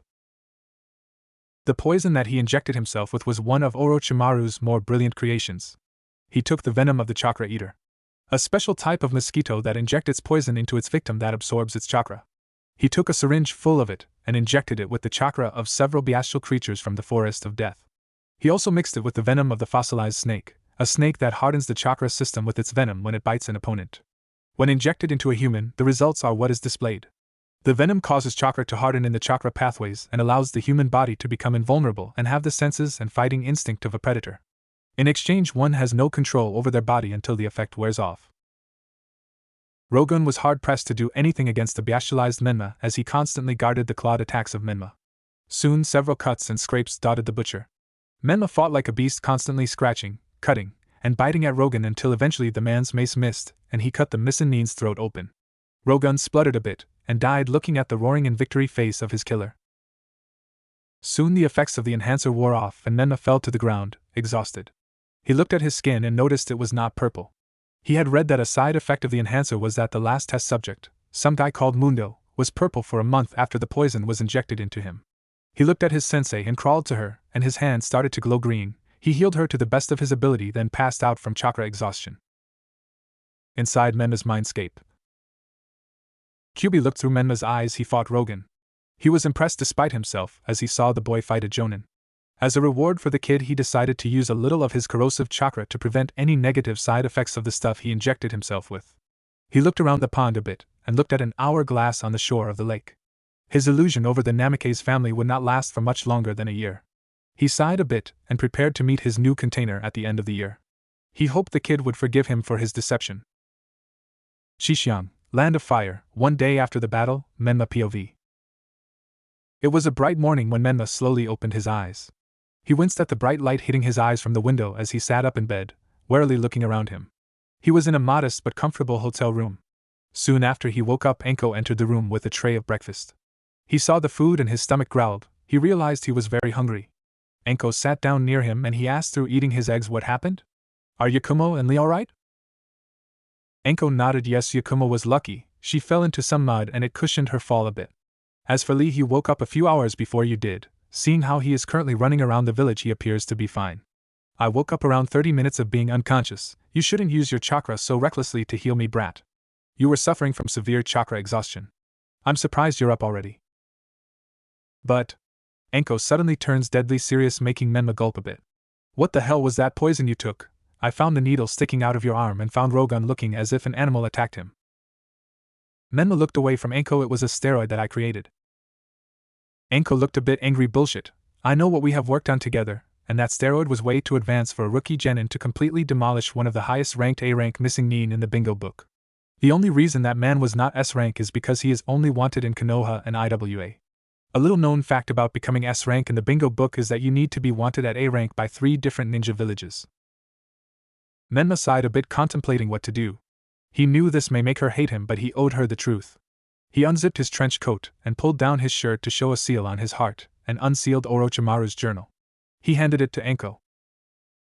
Enko took the journal and started flipping through it, getting angrier as she continued to read the experiments that her former mentor conducted. She looked up, more angry than he had ever seen her. What the hell, Gaki? Where did you find this? This is one of Orochimaru's personal journals. Menma winced a bit at her tone. When I was locked out of the Namikaze estate, I found one of Orochimaru's hidden laboratories near a training ground I used. I had just decided to get revenge on my former family, but I had no one to train me. I had no resources, no mentor, and no allies, so I decided to learn from his journals. Enko's angry expression softened a bit. Menma, you can't just live your life for revenge. I have seen people, including my former mentor, walk that path. All of them either ended up dead or a worse monster than the person they wished revenge on. Enko hugged Menma as a mother would. Menma, no, Naruto, you do not need to become a monster like my former sensei. A good friend of mine once told me that in order to become truly strong, you need something precious to fight for. Revenge isn't something precious to you. It is just an empty emotion of hatred that will continue to corrupt you. When your revenge is complete, you're left with nothing but more hatred. Mentally, she was thanking the third Hokage for telling her this after she was abandoned by Orochimaru, or she would have no clue what to say to this kid. For the first time since he was 5, Naruto felt tears running down his face as he was hugged for the first time in his memory. He thought back to all the times he was forgotten by his family, and how they doted on Shio. He still felt the burning hatred for his former family. But he then thought of Lee, Yakumo, and Enko, and he felt happy for the first time in a long time. He smiled, a true warm smile. He would be the best of both worlds. He would prove to his former family that he was better than Shio, but he would not do it Orochimaru's way. He would become powerful and protect his precious people. He wrapped his arms around Enko and said softly, "Thank you, Ka-san." Enko smiled a bit. "No problem, brat." Exit of Xinjiang, Land of Fire, Menma's POV. Team 9 was preparing to leave Xinjiang when 4 IWA shinobi jumped down in front of them. Team 9 quickly got into fighting stances, but the leader raised his hand. "Hold, we are not here to fight." Enko didn't loosen her guard and spoke, "What are you doing here then?" The leader of the IWA group stepped forward a bit. He was a tall man with a rather large nose. He was dressed in the formal IWA Jounin outfit. He stopped a good distance from their group. "My name is Katsuchi, Jounin of Iwagakure, with my genin team, Kuratsuchi, Akatsuchi, and Suzumabachi Kamizuro. We had heard that Rogan the Butcher was in the area and came to take him out, but it seems that we were too late." Enko nodded and relaxed a bit. "Yes, my genin team and I defeated Rogan." Katsuchi looked a little impressed as he observed the 3 genin. "Yes, and I would like to thank you on behalf of IWA for his death. However, we would like to request that you return the hammer of the first Tsuchikage to us. Rogan had stolen it before he went rogue." Enko looked surprised. "The hammer of the first Tsuchikage? The diamond helm? We did not know that he was carrying such a renowned weapon. I would have thought he would have used some of its abilities. Kitsuchi nodded. The hammer has seals to prevent the unworthy of using it. You may keep the body of Rogan, he is rightfully yours to cash in the bounty. Enko took out the scroll they had sealed the hammer in and handed it to Kitsuchi. The IWA Jonin unsealed the mace and inspected it a bit before nodding and sealing it back into the scroll. He looked at the group. That Tsuchikage will hear of this. It will definitely help ease some of the tensions after the peace treaty to hear that a Konoha team returned one of our greatest relics of the first Tsuchikage. Enko nodded. The IWA team departed, but Menma noticed the girl Kuratsuchi look at him speculatively before jumping away with the rest of her team. Enko sighed in relief. That was Kitsuchi, the Great Earth Shaker. He is an S-class ninja of IWA and slated to become the next Tsuchikage. During the last war he was famous for remodeling an entire forest into an earthen terrain for his allies. We were lucky they weren't hostile, or we would have stood no chance. The genin shivered, for their usually unflappable sensei to be wary spoke volumes of that man's skill. Menma looked at the sun, which was approaching noon. Well, we need to report this to the Hokage, so let's head back as quickly as possible. Everyone nodded and they jumped into the forest, heading at full speed back to Konoha. Hokage's office, Konoha, 3 days after the events at Chishiang, Minato's POV. Minato deadpanned at the report in his hands.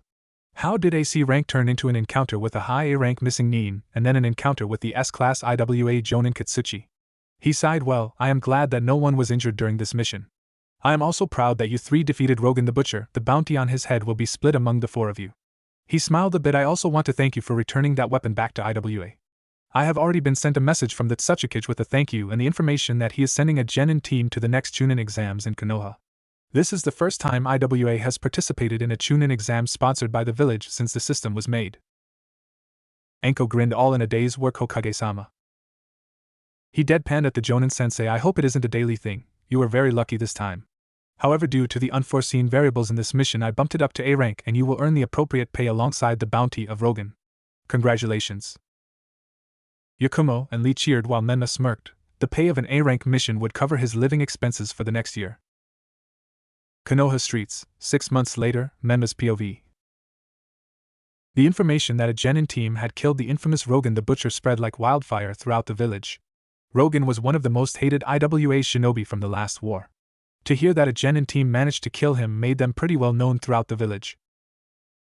Soon they got into the habit of training with Enko, doing some D ranks and the occasional C rank. However, none of their C ranks were as exciting as their first one. They had skipped the Chunin exams in Kumo along with Team 10. They heard that Team 7 and 8 disbanded due to 2 deaths and some promotions, leaving the spots open for this year's graduating class. Currently he was spying on this year's graduating class. He wanted to scout out the competition and potential allies of the next generation. He also wanted to see the progress of his former sister. He noticed a few potential threats in the class. Uchiha Sasuke was the shinobi of the year at the moment, while his sister, Uzumaki Namikaze Shio, was the rookie and kunoichi of the year. The dead last of their generation was an Inazaka member named Kiba, the younger brother to the clan heiress. Today for their class it seemed as if they were demonstrating ninjutsu. Sasuke did a fireball jutsu, as expected of an Uchiha member. It was their calling card after all. Kiba did his clan jutsu Fang over Fang. Most of the academy students did simple henges or bushin no jutsus. When it was finally Shio's turn, she went through some hand seals and bit her thumb and yelled Kichios no jutsu. And she appeared standing on a large frog. He froze, staring at the sight of the frog. He had known that Shio would eventually summon frogs. But he had figured that she would not be given the contract until she was Chunin at least. He frowned angrily. He could not beat his sister if she had an entire clan of toads to back her up. Minato had held down the Kyuubi with the boss summon of the Toad clan. He would stand no chance. He dashed to his hidden training grounds thinking deeply. He needed a summoning contract, that was for sure. However, the only contracts that he knew of in Konoha were the Nara clan's deer summoning contract, the Akimichi's butterfly contract, the tortoise contract of the Mado clan, and the toad contract belonging to his former family, and Jiraiya of the Sannin. He frowned again. Trying to summon without a contract is incredibly dangerous. However, if one managed to gain a summoning contract through this method, they're bound to get stronger. Many famous shinobi who had passed the test of their most naturally aligned clans became extremely famous ninjas. The best examples of this would be the 3 Sannin, each now S-rank ninjas. He knew he would not stand a chance against the Toad clan, even if he was more powerful than their summoner. Feeling a steely resolve settle over him, he left to find his sensei. Enko's apartment. Knocking on the door, Menma waited for Enko. His sensei opened the door and looked at him annoyed. What do you want, Gaki? There is no training for this week.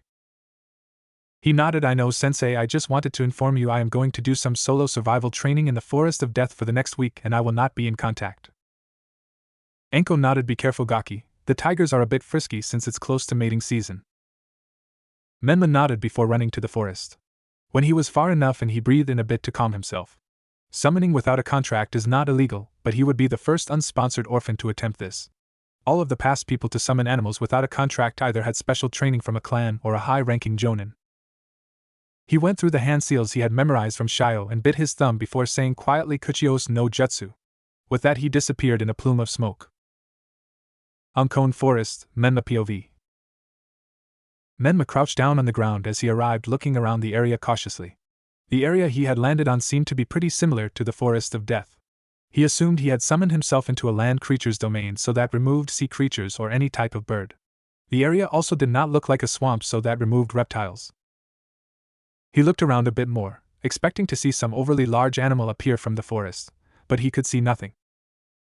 What he did not know is that he is being watched at the moment.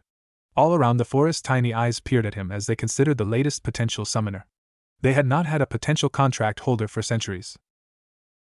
Menma continued to walk down the only path in the forest. He still did not see any potential summoning animal. He saw several insects, small animals, but none that seemed to be summonable. He pulled his larger crossbow from his back. He had bought this weapon from the latest shipment of weapons from the Land of Snow. The weapon ran on chakra and could reload arrows extremely quickly. He had made the weapon even more deadly by poisoning all of the arrows.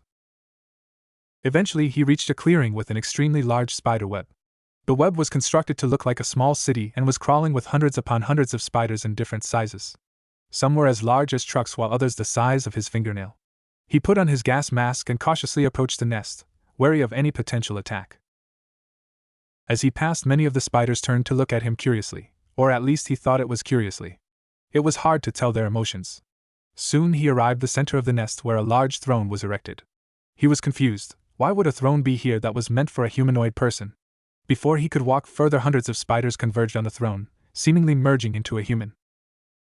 Soon the blob of spiders gained color, and the person was revealed. She was a tall woman with flowing black hair, eyes that instead of a pupil had a classic spider web pattern. She wore a black dress with spider web pattern straps, Arachne, Soul Eater. The lady smiled motherly at Menma and put a black fan in front of her mouth as she spoke. It has been so long since a human has entered this realm. We have been waiting so long for a true summoner of our race. He stared at the being in front of him. Who are you? I doubt you are human if you are here. The women didn't seem offended. No, I am not. My name is Arachne, the collective consciousness of all the spiders of this realm. He felt his eyes widened. So you are the hive mind of all of these spiders? Arache nodded. Yes, only a few of the spiders here have true awareness like other summoning creatures. However, an advantage of this is that I can control any spider, not only of this realm. For example, I know that your family abandoned you. I know where each member of your family is. I even know that your mentor, Anko, burned her dinner last night and was forced to eat out.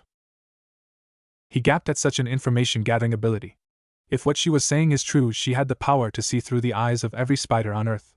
That would outstrip any sensing ability he had ever heard of from anyone. He gulped a bit before becoming serious. What is your challenge to becoming a summoner of the Spider Clan? The woman tapped her chin in thought. The Spider Clan had never had a test for their summoner because no one had ever wanted her contract.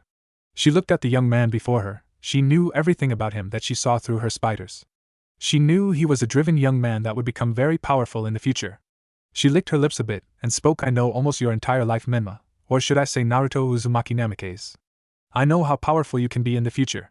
Your fighting style is very similar to ours as well. I will give you the summoning contract. I wanted to gape at how easy that was, but I retained control over my emotions this time. I thank you, Queen Arache. Could you please explain the abilities of your contract? Arache nodded. The spider contract is not one of the most powerful contracts in terms of open combat, but in terms of subversion, intelligence gathering, and assassination we are unparalleled. We are able to locate and listen to any conversation where a spider can access. Finally, we can teach you our brand of senjutsu. I couldn't help but widen my eyes at the last bit of information. Senjutsu was only from the most rare of contracts. Each clan had their own brand of senjutsu. From what he read from Minato's notes is that the Toad clan boosts one's abilities by a factor of 10. He looked at Arache seriously. What is the purpose of your senjutsu? Eriche smiled her motherly smile and explained our last summoner, Elise, was able to turn into a rather impressively large black widow spider. She gained the ability to access the collective consciousness of the spiders like I am able to. Finally, she gained the ability to use acid-based attacks. I believe she called it acid release. He thought of the possibilities of those powers. By being able to turn into a large spider would be extremely useful in combat. By entering the consciousness of every spider, his sensory ability would be unparalleled. However, the acid release drew his attention the most. That ability would go perfectly with his fighting style. He looked at Arachne. How does one learn your style of senjutsu? Eriche frowned a bit. Other clans require you to absorb the errant nature chakra in the air. We use a special type of toxin to give you our abilities. However, this toxin is extremely deadly, and requires thorough training in resisting poisons. He smirked a bit at that. I have trained myself for 6 years in resisting poisons. I will be able to handle it. Eriche smirked a bit. What a convenient summoner. Elise required years of poison resistance training before she was able to undergo the vile Ma toxin. She took out an ancient-looking vial from a spider and approached Menma. She cut herself with a knife and black blood flowed into a wooden goblet, filling it halfway. She then poured the crystal-clear concoction from the vial into the cup, filling it to nearly the brim. She handed the cup to Menma and spoke seriously. This will hurt you more than anything that has happened in your life. It will feel as if every cell in your body is melting and every nerve cell will hurt horribly. We will wrap you in one of our healing cocoons until the process is complete. The vile Ma toxin will take 3 days to fully integrate with your body. After that, if you live, it will take around a week for you to heal. Menma nodded and mentally prepared himself as he drank deeply from the goblet. As soon as he finished the drink, spiders immediately started wrapping him in a cocoon. He barely acknowledged the spider silk around him as he felt an enormous amount of pain spreading through his body. The pain was worse than the time he overdosed on black widow venom to immunize himself. As he started to pass out, he thought of his friends, Lee's encouraging thumbs up and a sunny smile. Yakumo's soft smile, hands clasped behind her back as she encouraged him on. Anko's smirk as she told him to survive or she would find a way to make his afterlife hell. He smiled a bit in the cocoon. The pain seemed to dull a bit as he continued to think of his friends' encouragements. His precious people were waiting for him to return. Yeah. He would not die here.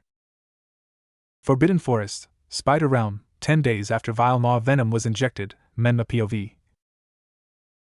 Menma slowly opened his eyes and looked around. He was laying on a hammock made out of spider silk in one of the cocoon-looking houses the spiders lived in. He got up from the hammock and rubbed his eyes a bit.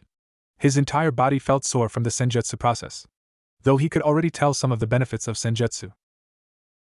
He could sense some spiders skittering around the forest. He could also tell that he had about 20% more chakra than normal. He sighed a bit before looking around the room, and saw a mirror and stepped in front of it. His eyes widened a bit. His once light blonde, almost white hair had turned midnight black. His bangs were longer, now hanging a bit past his chin, Medusa's hairstyle after absorbing Arachne. Under his right eye there was a half spider web pattern. He sighed a bit looking at his face. Anko would flip out. Not only had he been gone for 3 days longer than he had told her, but his change in appearance would also spark her rage. He sighed again before looking down and noticing his lack of cloths, and he blushed. He looked around and saw some clothes laid out for him. There was a black sleeveless hoodie with 2 silver spider web patterns on the hood, baggy shinobi-style black pants, and shinobi-style black sandals. His gas mask laid on top of the clothes. He sighed a bit and put on the outfit and found them very comfortable. They felt like silk but seemed to be very durable. He left the cocoon home and found Arachne still sitting on her throne drinking some wine, or at least he hoped it was wine. She turned to him and smiled warmly. Ah, so you survived, good, your human friends have been worrying. I would return soon so you can calm them. He winced a bit at the reminder that his friends were most likely worried. He nodded to Arachne. Thank you for your help and the chance to become a summoner for this clan. I will make sure to honor the spider clan. Arachne chuckled a bit and waved her fan. No need to be so formal. It has been a long time since we have had a summoner, and I so hope you bring some interest to this boring lifestyle of mine. Come back soon for some training in the art of our senjutsu. Also, if you wish to summon me, just do the normal summoning jutsu, but also call out my name. I will come. Tada. She snapped her fingers and Menma disappeared in a poof of smoke and she smirked a bit. What an interesting boy. Forest of Death front entrance, Konoha. As soon as he appeared in a poof of smoke, his sweat dropped as he saw Anko at the front entrance, looking murderously at him. She marched up to him and hit him on the side of his head. Hard, you little idiot. Do you know how worried I was when you did not come back the 7th day? No, of course you didn't. You were off gallivanting with the Spider Clan. He looked at her wide eyes. How did she know he had interacted with the Spider Clan? Enko glared at him and continued, I know you signed the Spider contract because every allied summoning clan knows when a new summoning bond is formed. You're lucky that the snakes have been allied with the spiders for generations and told me you were the one who accepted the contract, or I would have alerted the village that you were missing. Menma sighed a bit at this. At least he would not have to explain to Enko the change of his appearance. He looked to the still furious face of Enko and spoke calmly, I needed an edge against Shio's toads, so I took a calculated risk to get my own summoning contract. Enko whacked him upside the head again. You should have at least told me what you were attempting. I could have helped prepare you for the more unfriendly summoning clans. If you had been transported to the shark or alligator clan, you would have had to prove yourself in combat against the son of their boss summon. They're famous for killing all potential summoners but the strongest. He winced a bit at that information. He really was lucky to get the spiders. Though he wondered what they would have done if Arachne had not approved of him, and he shivered a bit. Enko seemed a bit calmer than before. We need to see the Hokage Gaki. He has called us and Team 10 for something. Hokage's office, Konoha. Soon teams 9 and 10 were gathered in the Hokage's office waiting for him to speak. He looked at the teams, pausing on Menma to look at his new style and web markings before continuing his observations. Minato looked up from their files. Team 9 and 10, I have read your files and have been impressed by your two teams' progress. However, as you know, the next Chunin exams will be hosted in Konoha in 8 months. For the first time since the first Shinobi War, all 5 nations will be competing. Both teams' eyes widened. Every nation would be competing in this Chunin exams? Menma stepped forward a bit. Hokage-sama, why is Kumo participating in this tournament? I thought that tensions were high between our two villages. Minato nodded. Yes, we have not had the best relations with Kumo ever since the Hyuga incident. However, since 4 of the 5 nations were participating, they decided to send a team as well. It is for this reason that I am not sending both your teams on any more C ranks until the Chunin exams. Everyone wanted to protest a bit, but a look from the Hokage stopped them. I know it is a bit unfair, but you will be receiving pensions for your lost earnings. I do not want any of you to be injured or potentially assassinated by competing countries while you are out of the village. You may be allowed to do D ranks, but I want you all to train and do your best to prove your worth to the other nations in the next exams. Now everyone but Enko and Menma please leave. We still have one more thing to discuss. Everyone nodded and everyone but Enko and Menma left the room. Minato looked at Menma. I noticed you dyed your hair and got a tattoo. Unfortunately, you will have to retake your shinobi license photo. I wish you luck in the upcoming Chunin exams. Enko and Menma nodded and left to retake his shinobi license. Training Ground 9, Konoha, 1 hour after the Hokage meeting. All of the members of Team 9 were at their usual training ground. Lee and Yakumo were pestering Menma on the reason for his sudden change in look. He sighed a bit. I changed my look because I gained a summoning contract. Yakumo and Lee's eyes widened. Lee's eyes suddenly seemed to catch fire. Yash. That is so youthful, Menma. With your comrades we will be able to increase our teamwork and our youth. Yakumo deadpanned a bit at Lee's usual behavior and turned to Menma. Congratulations, Menma, with your new summoning contract. With the web markings, I'm guessing you are able to summon spiders? They would fit you. He nodded. Yes, I have been accepted as their summoner. These changes are due to a process they did to make me more compatible with their techniques. After discussing the Spider Clan a bit more, they began team training by including spiders of various sizes into their exercises. After 3 hours of this, Lee had to go train with Guy for his afternoon practice, and Yakumo had clan training. Enko went to hang out with Kurenai. Soon Menma was standing alone in the training field, contemplating what to do. He thought for a bit longer before running through some hand seals and bidding his thumb Kuchios no Jutsu, Arachne. The Spider Queen appeared and looked around a bit before smiling at Menma. It has been a while since I left the Spider Realm. However, I did not expect to be summoned this early by you. What did you need? He looked at Arachne seriously. I have 8 months to prepare for the Chunin exams. I would like you to train me in some of the skills the Spider Clan has access to. Arachne frowned a bit, tapping her chin. In that amount of time you can learn the acid release and some of the less known techniques the Spider Clan utilizes with chakra strings. It takes years to learn the spider transformation and learning my sensory technique. He nodded, expecting that information. I would be willing to learn the acid release. And could you explain some of the other skills you could teach me with chakra strings? Arachne nodded. Our chakra string techniques are the foundation of our spider silk techniques. We spread our chakra in a web formation to guide where we send our silk. However, we discovered that we can use this chakra web to sense, and snare, and kill our opponents. We adapted this technique for future summoners. Menma nodded, preparing for the training with Arachne. Konoha Academy, graduating day, 6 months after training with Arachne. During the 6 months that Arachne tutored him was quite enjoyable.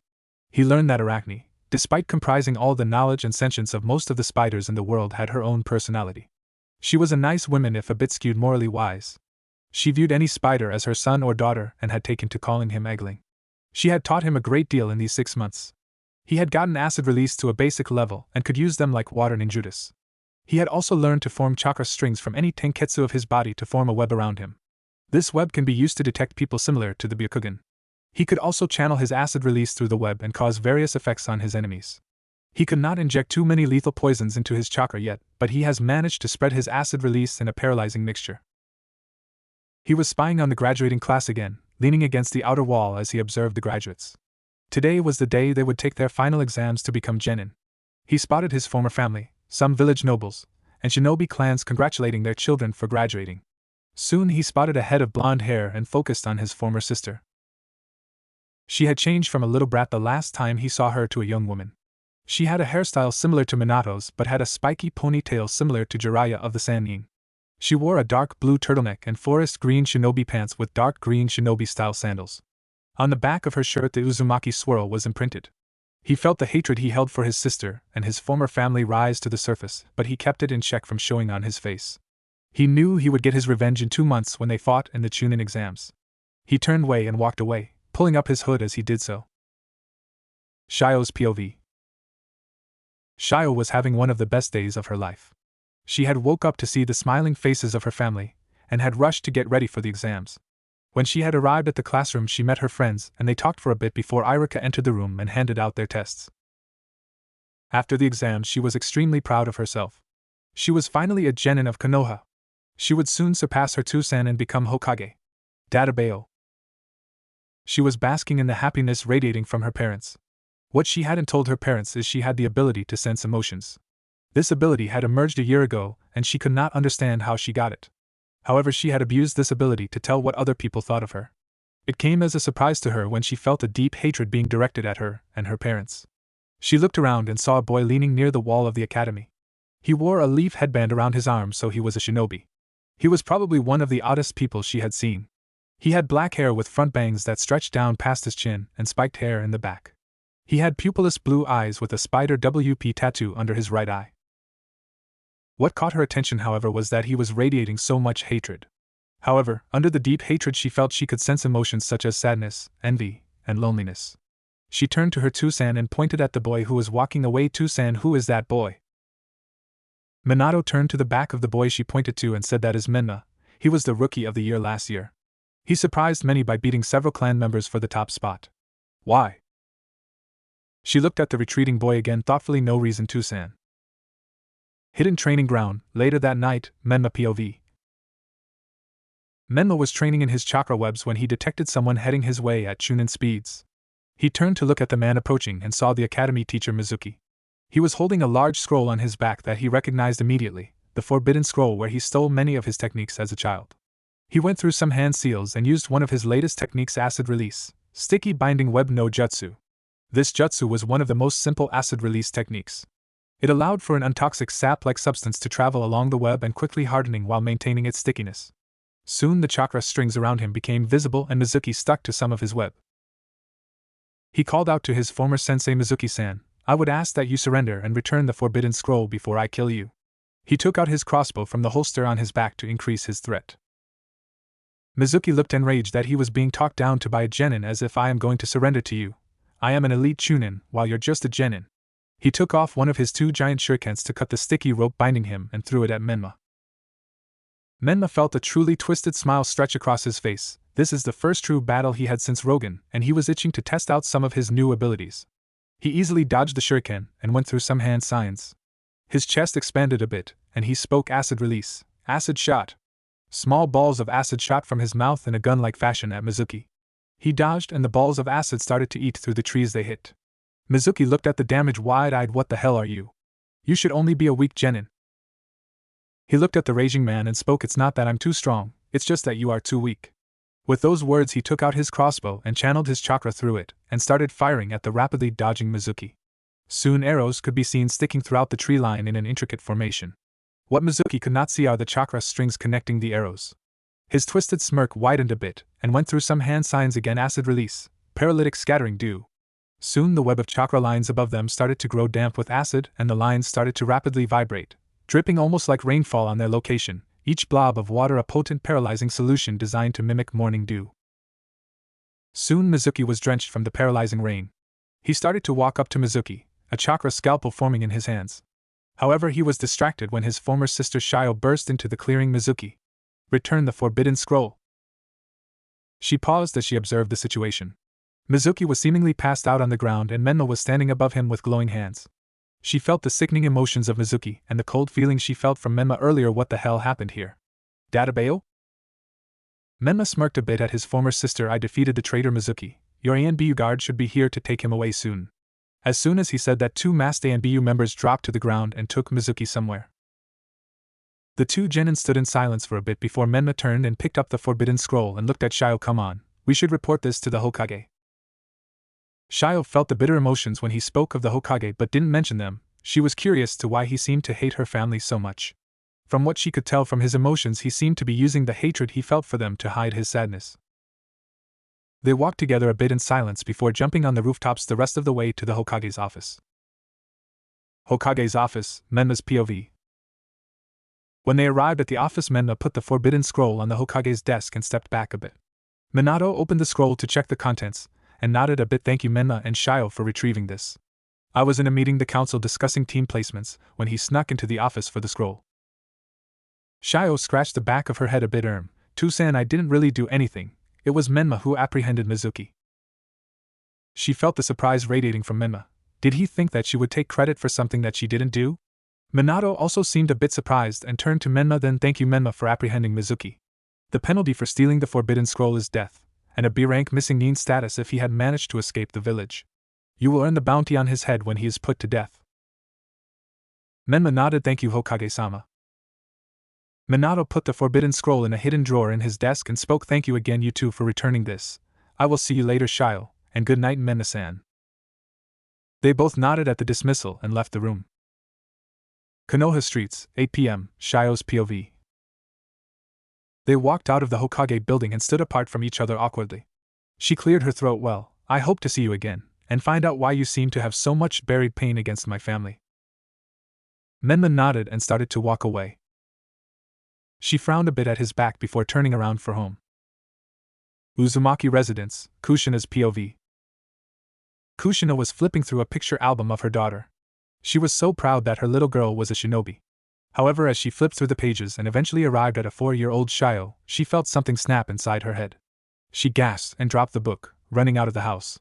The book lay where it fell, open, showing the picture of Naruto's smiling face for the world to see. Menma's Mindscape. A fox with 2 tails sat on top of the pond in Naruto's mindscape as he watched the hourglass shatter and sighed. It was almost time to reveal himself to his unconing host. He hoped that he would understand his reasons for separating him from his family. He settled down on all fours and stewed in his guilt for causing another family to suffer because of the Uchiha. Hokage's office, Konoha, Kushina's POV, 1 month before Chunin exams. Kushina was running through the streets of Konoha, her mind a mess. The skies seemed to reflect her mood as the clouds were dark gray with thunder in the distance. How could she have forgotten her own son? However, she was not hysterical enough not to notice the feel of a genjutsu lifting. If the genjutsu had any relation to why she had forgotten her Sochi, then he or she would burn. She ran into the Hokage building and kicked open Minato's door. Minato looked up startled at his wife's sudden entry. Kushina? What is going? His words died off as he saw her teary face. Kushina looked at Minato teary-eyed. Our son Minato. We forgot about our son. Earlier I was looking through a photo album and I saw a picture of him. Minato felt something shatter in his mind and immediately memories of Naruto flooded into his head. He sorted through a few of them and felt sickened as he put a hand over his forehead. Why could I not remember my son? That felt like a genjutsu had been broken from my mind. Kushina brushed aside her tears. We need to find him, Minato. Who knows where he could have gone? He could be living on the streets. Minato rubbed his forehead, thinking over the situation logically. He was devastated by this revelation. As an orphan himself, he knew the pain of growing up without parents. But to have parents, and seemingly have been abandoned by them? Even unintentionally? He would feel hatred for his former parents, and wish to get revenge. He looked at Kushina. We can't just announce to the whole village that our son is missing. With the Chunin exams coming up, a scandal this huge of a Hokage abandoning their child could ruin the village in front of all the clients. Kushina looked angry. Then we do what? Do nothing while my Sochi is out there somewhere? Minato shook his head. I never said that. I will gather every NBU member and join in the village and tell them to search for Naruto discreetly. I will also send notes to the hospital to test the blood of all non-clan genin to see if any of them match our DNA. Kushina nodded, wiping tears from her eyes as she looked fiercely at Minato. I do not care if our son hates us for our neglect, even if it was under the force of a genjutsu. It is probably too late to be his mother, but I will be damned if I do not make sure that he is safe and offer our home to him again. Minato nodded with a pained expression on his face. She left the Hokage's tower with a determined expression on her face. She would search the records of the orphanages first before looking at the academy records to see if she could find anything on Naruto. Minato's office, Konoha, Minato's POV. As soon as Kushina left, he buried his face into his hands. How could this have happened? He thought back to all the times in his life he could have been affected by genjutsu to ignore his son. The only time he could think of someone having enough skill to cast a genjutsu on him is the masked man from that night. He pulled out the files of all the genin from last year. He discarded the sheets of the clan heirs and children with alibis. Soon he was down to one candidate that could be Naruto. The folder showed the black-haired and blue-eyed genin Menma. He discarded the difference in hair color and lack of pupil. Both could be results from dyeing one's hair and overtraining. His pupilless blue eyes also matched in color to his own. He opened the folder to the boy's history and discovered that he applied for orphan status at age 6 and said that he did not know his heritage. The boy applied for the academy at age 8 the next day and was rarely seen around the village until he entered the academy. He stood up. He needed to find Menma. Uzumaki Estate, Konoha, Shio's POV, immediately after the wave mission. Shio and the rest of Team 7 had just returned from their C-A rank in the Land of Waves. It was a long mission and she was anxious to get home. Kakashi-sensei had told them they would report their mission tomorrow, and they had the rest of the day off. She entered the estate and entered the house calling, "I'm home." She looked around. That's strange, Kushina is usually at home by now. Did Ka-san go out? She entered the living room and saw a photo album laying open on the floor. She picked the book up and saw the picture of Naruto and felt a breaking sensation in her head, and memories of her older brother came rushing to her head. She gasped and dropped the book in shock. Where was her Oni-san? She clasped her hands together as if in prayer and expanded her senses. She had been practicing senjutsu with the toads for over a month now and was able to grasp the basics of it. She created a shadow clone and had it meditate with her. Soon a red pigment surrounded her eyes and they snapped open, revealing toad-like pupils. She stood up and left the clone meditating and went to where a faint presence of her brother's chakra could be felt.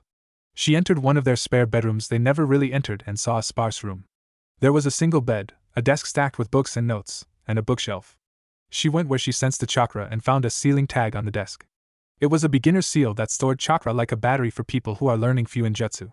She memorized her brother's chakra signature and sat down in a lotus position again and expanded her senses. She had never been able to sense that far before, but she ignored that problem and kept expanding her sensing range until she was covering the entire village and the training grounds beyond. She opened her eyes and dashed out the window as she felt her brother's chakra signature at Training Ground 26. Training Ground 26, Konoha, Menma's POV. Training Ground 26 is a unique training ground in Konoha. Instead of a forested terrain, the training ground is one large lake that has several large cliffs surrounding it. There were plenty of small islands on the lake and several waterfalls cascading down the cliff surfaces. This is the perfect training ground for training for underwater fighting, water ninjutsu, or water walking. Currently, Menma was practicing the final step of water mastery training, reversing the flow of a waterfall. He wanted to complete this exercise before the Chunin exams. He was about to continue his training when he felt a presence behind him. He was surprised when he saw Shio standing there looking at him with an unreadable expression. He tried to control the hate he felt for the girl, but as always it came bubbling up to the surface whenever she was near. He glared lightly. What do you want? I do not want you to interrupt my training. Shio frowned a bit and spoke, Naruto Oni-san. He froze when he heard his former sister speak that name. His eyes narrowed in hate as he stared at her. I do not know what you are talking about. I am not your brother. Shio did not flinch, but her hands balled into fists. I know your chakra signature. I do not know why I forgot you for so long, but I remember now. I know without a doubt that you are Naruto, my brother. Please come back home, and we can be a family again. Menma scowled a bit. Even if I was your brother, I am not now. Your pathetic parents never had time for the lesser sibling, so why should I even think of returning to that home?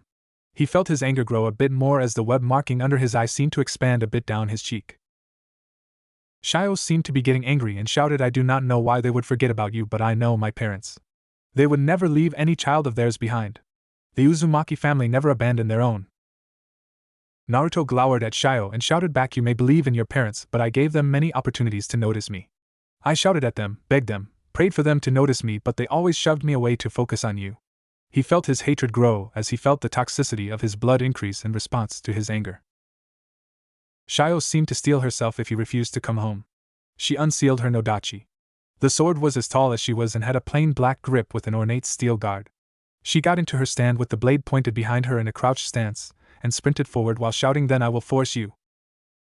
Shio used her wind manipulation around her blade and twisted around in a graceful arc before swinging her sword, sending a strong slash of wind at Menma while shouting majestic slash of the heavenly breeze.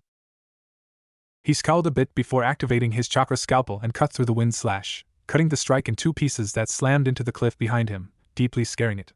He knew close combat against Shio would be suicide. Her wind manipulation and sword skills were almost unrivaled in the village.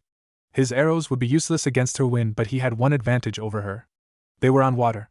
He sped through some hand seals before shouting acid style, water spider bombs.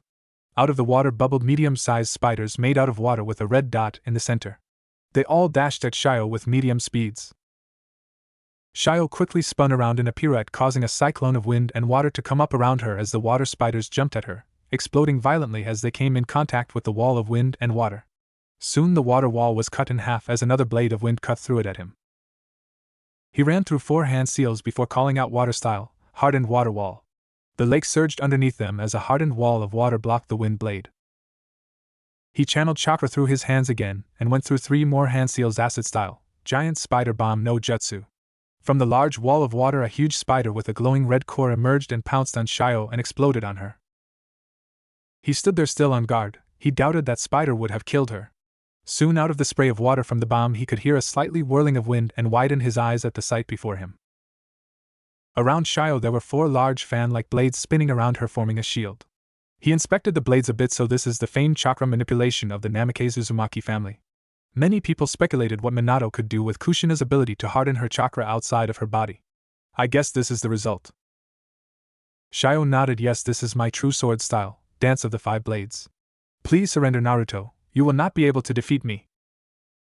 He narrowed his eyes. He knew he had no chance against her in melee combat, normally. He formed his chakra scalpels around his hands, but this time used pure acid-released chakra instead of medical chakra, and acid began to drip off his hands as they turned black. He spread out a chakra web around his body to increase his sensory, and also began to use senjutsu. His eyes gained the same spider web insignia that Arachne had, and the whites of his eyes turned black. He glared at Shio with his new eyes and spoke, I will not surrender to you. I dedicated my life to defeat you, and I will prove myself to be stronger than you. With those words he went through several hand seals with his poison palms and shouted acid release, Dokukuri no Jutsu. Soon most of the entire battlefield was filled with a purple mist. Shio stood inside the mist, her blades of chakra circling around her, forming a ball of pure air to prevent the poison from affecting her. Soon out of the mist Menma appeared, with his chakra scalpels about to cut her. Before he could reach her, however, his shoulder was stabbed by one of the floating blades of chakra. Menma widened his eye before smirking as he dissolved into acid.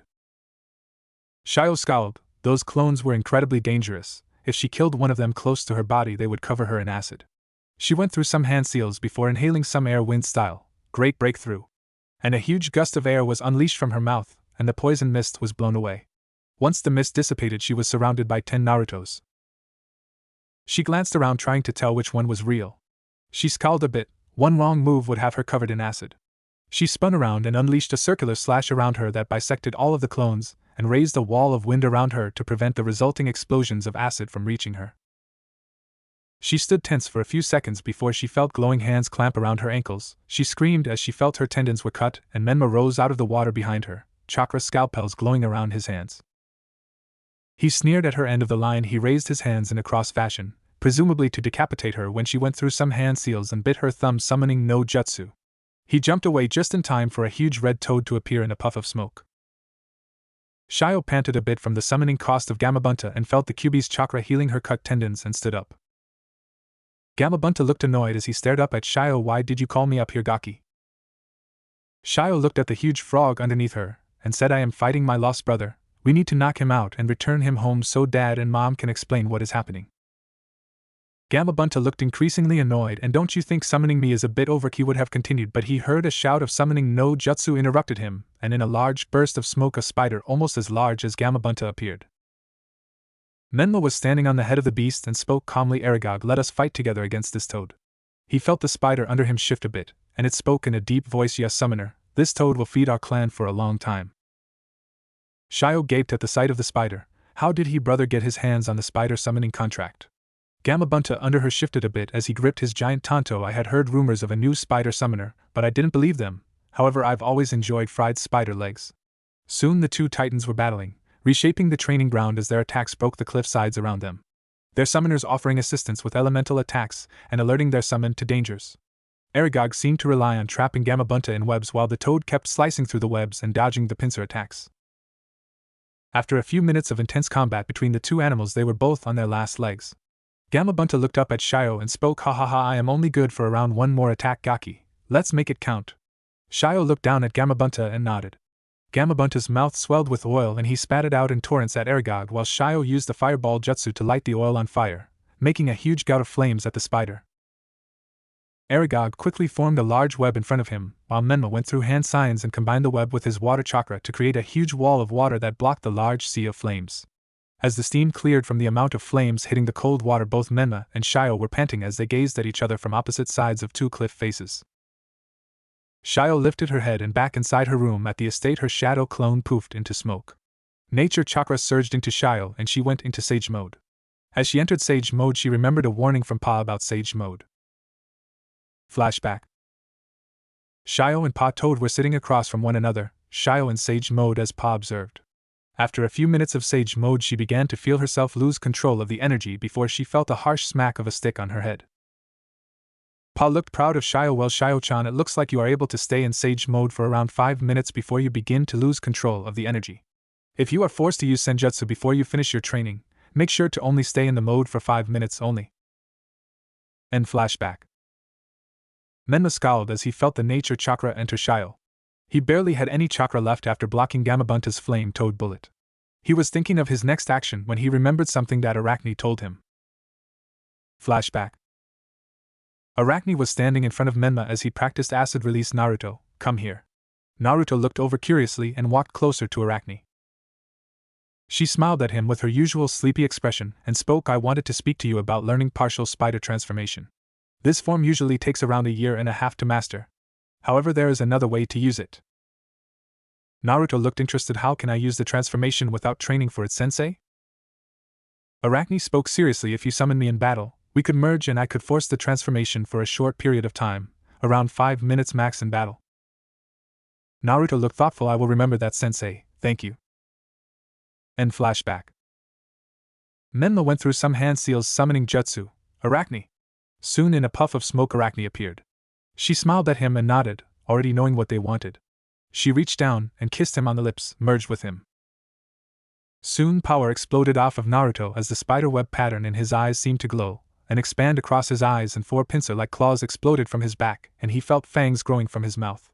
He also felt his muscles grow denser as he finished merging. The form is a male version of Elise from LOL. Naruto and Shio stared at each other for a bit before dashing at each other and slammed their fists against one another, and a shockwave blew the water away around them as they engaged in fierce taijutsu battle.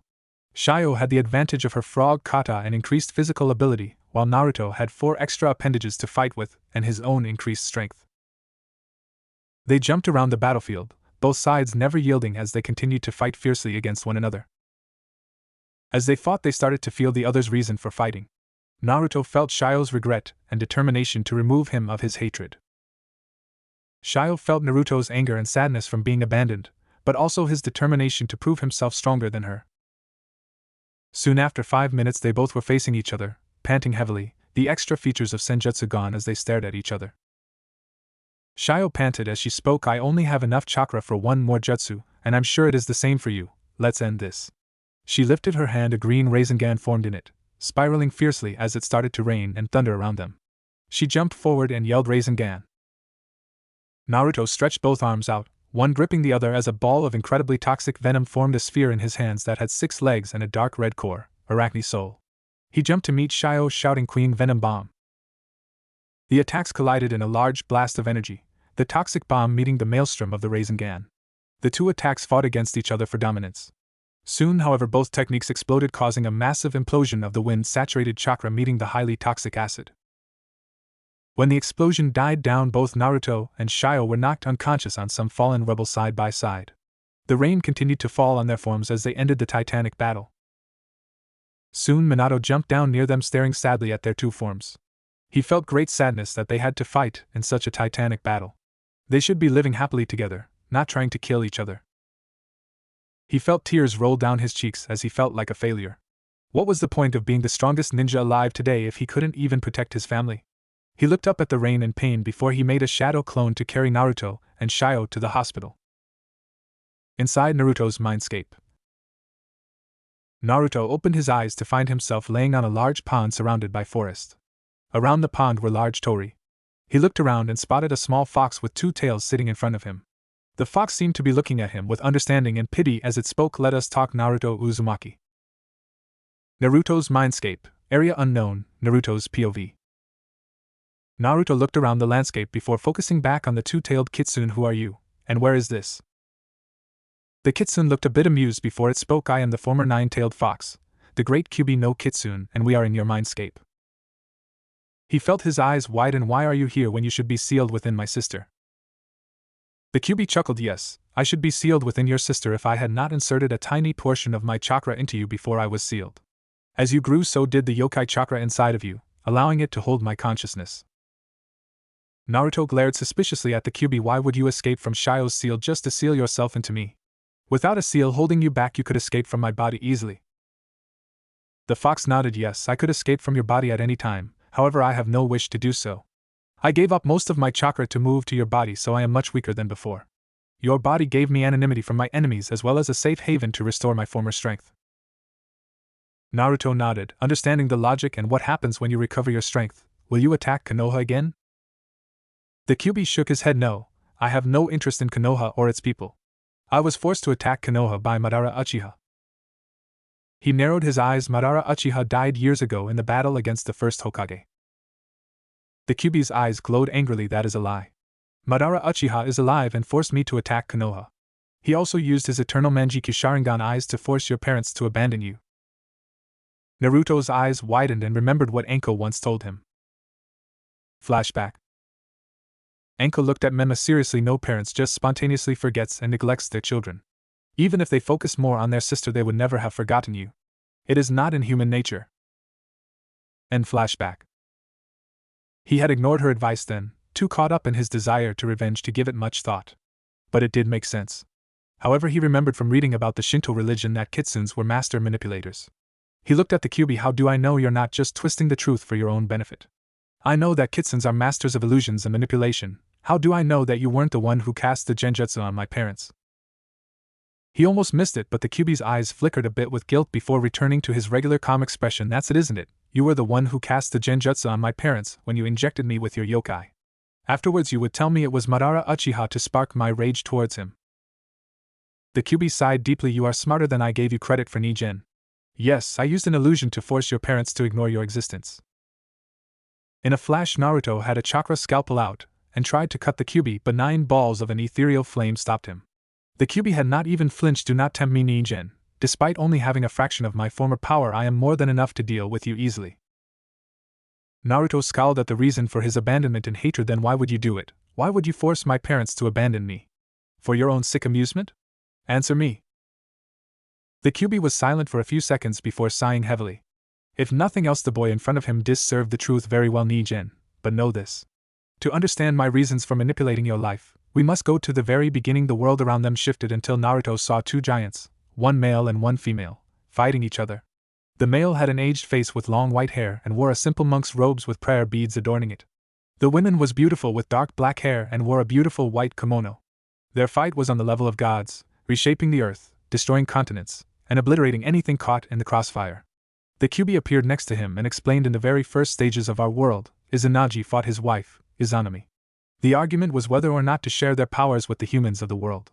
Izanagi wished to share his power with the humans and spread peace, while Izanami wished to rule over all humans with an iron fist and keep them weak and helpless. The battle shaped the world to how it is today.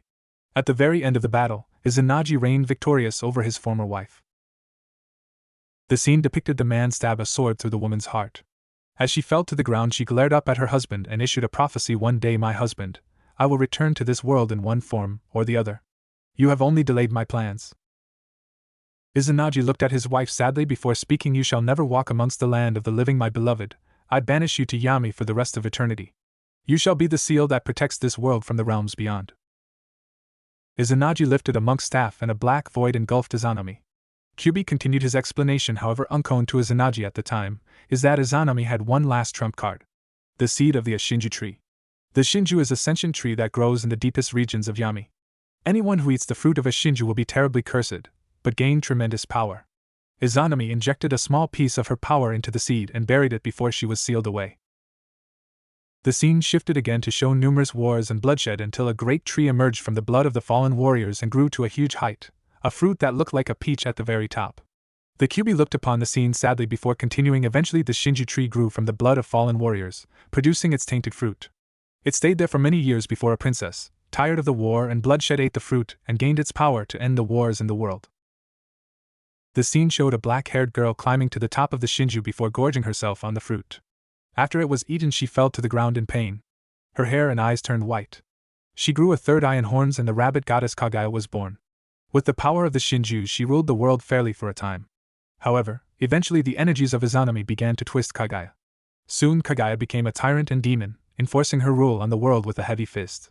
With Izanami whispering in her ear, she began to use the Shinju to drain the life force of her subjects, increasing her own power. Izanagi, finally stepping in to stop Kaguya, bestowed upon her sons two gifts. To the older brother he gave the Rinnegan.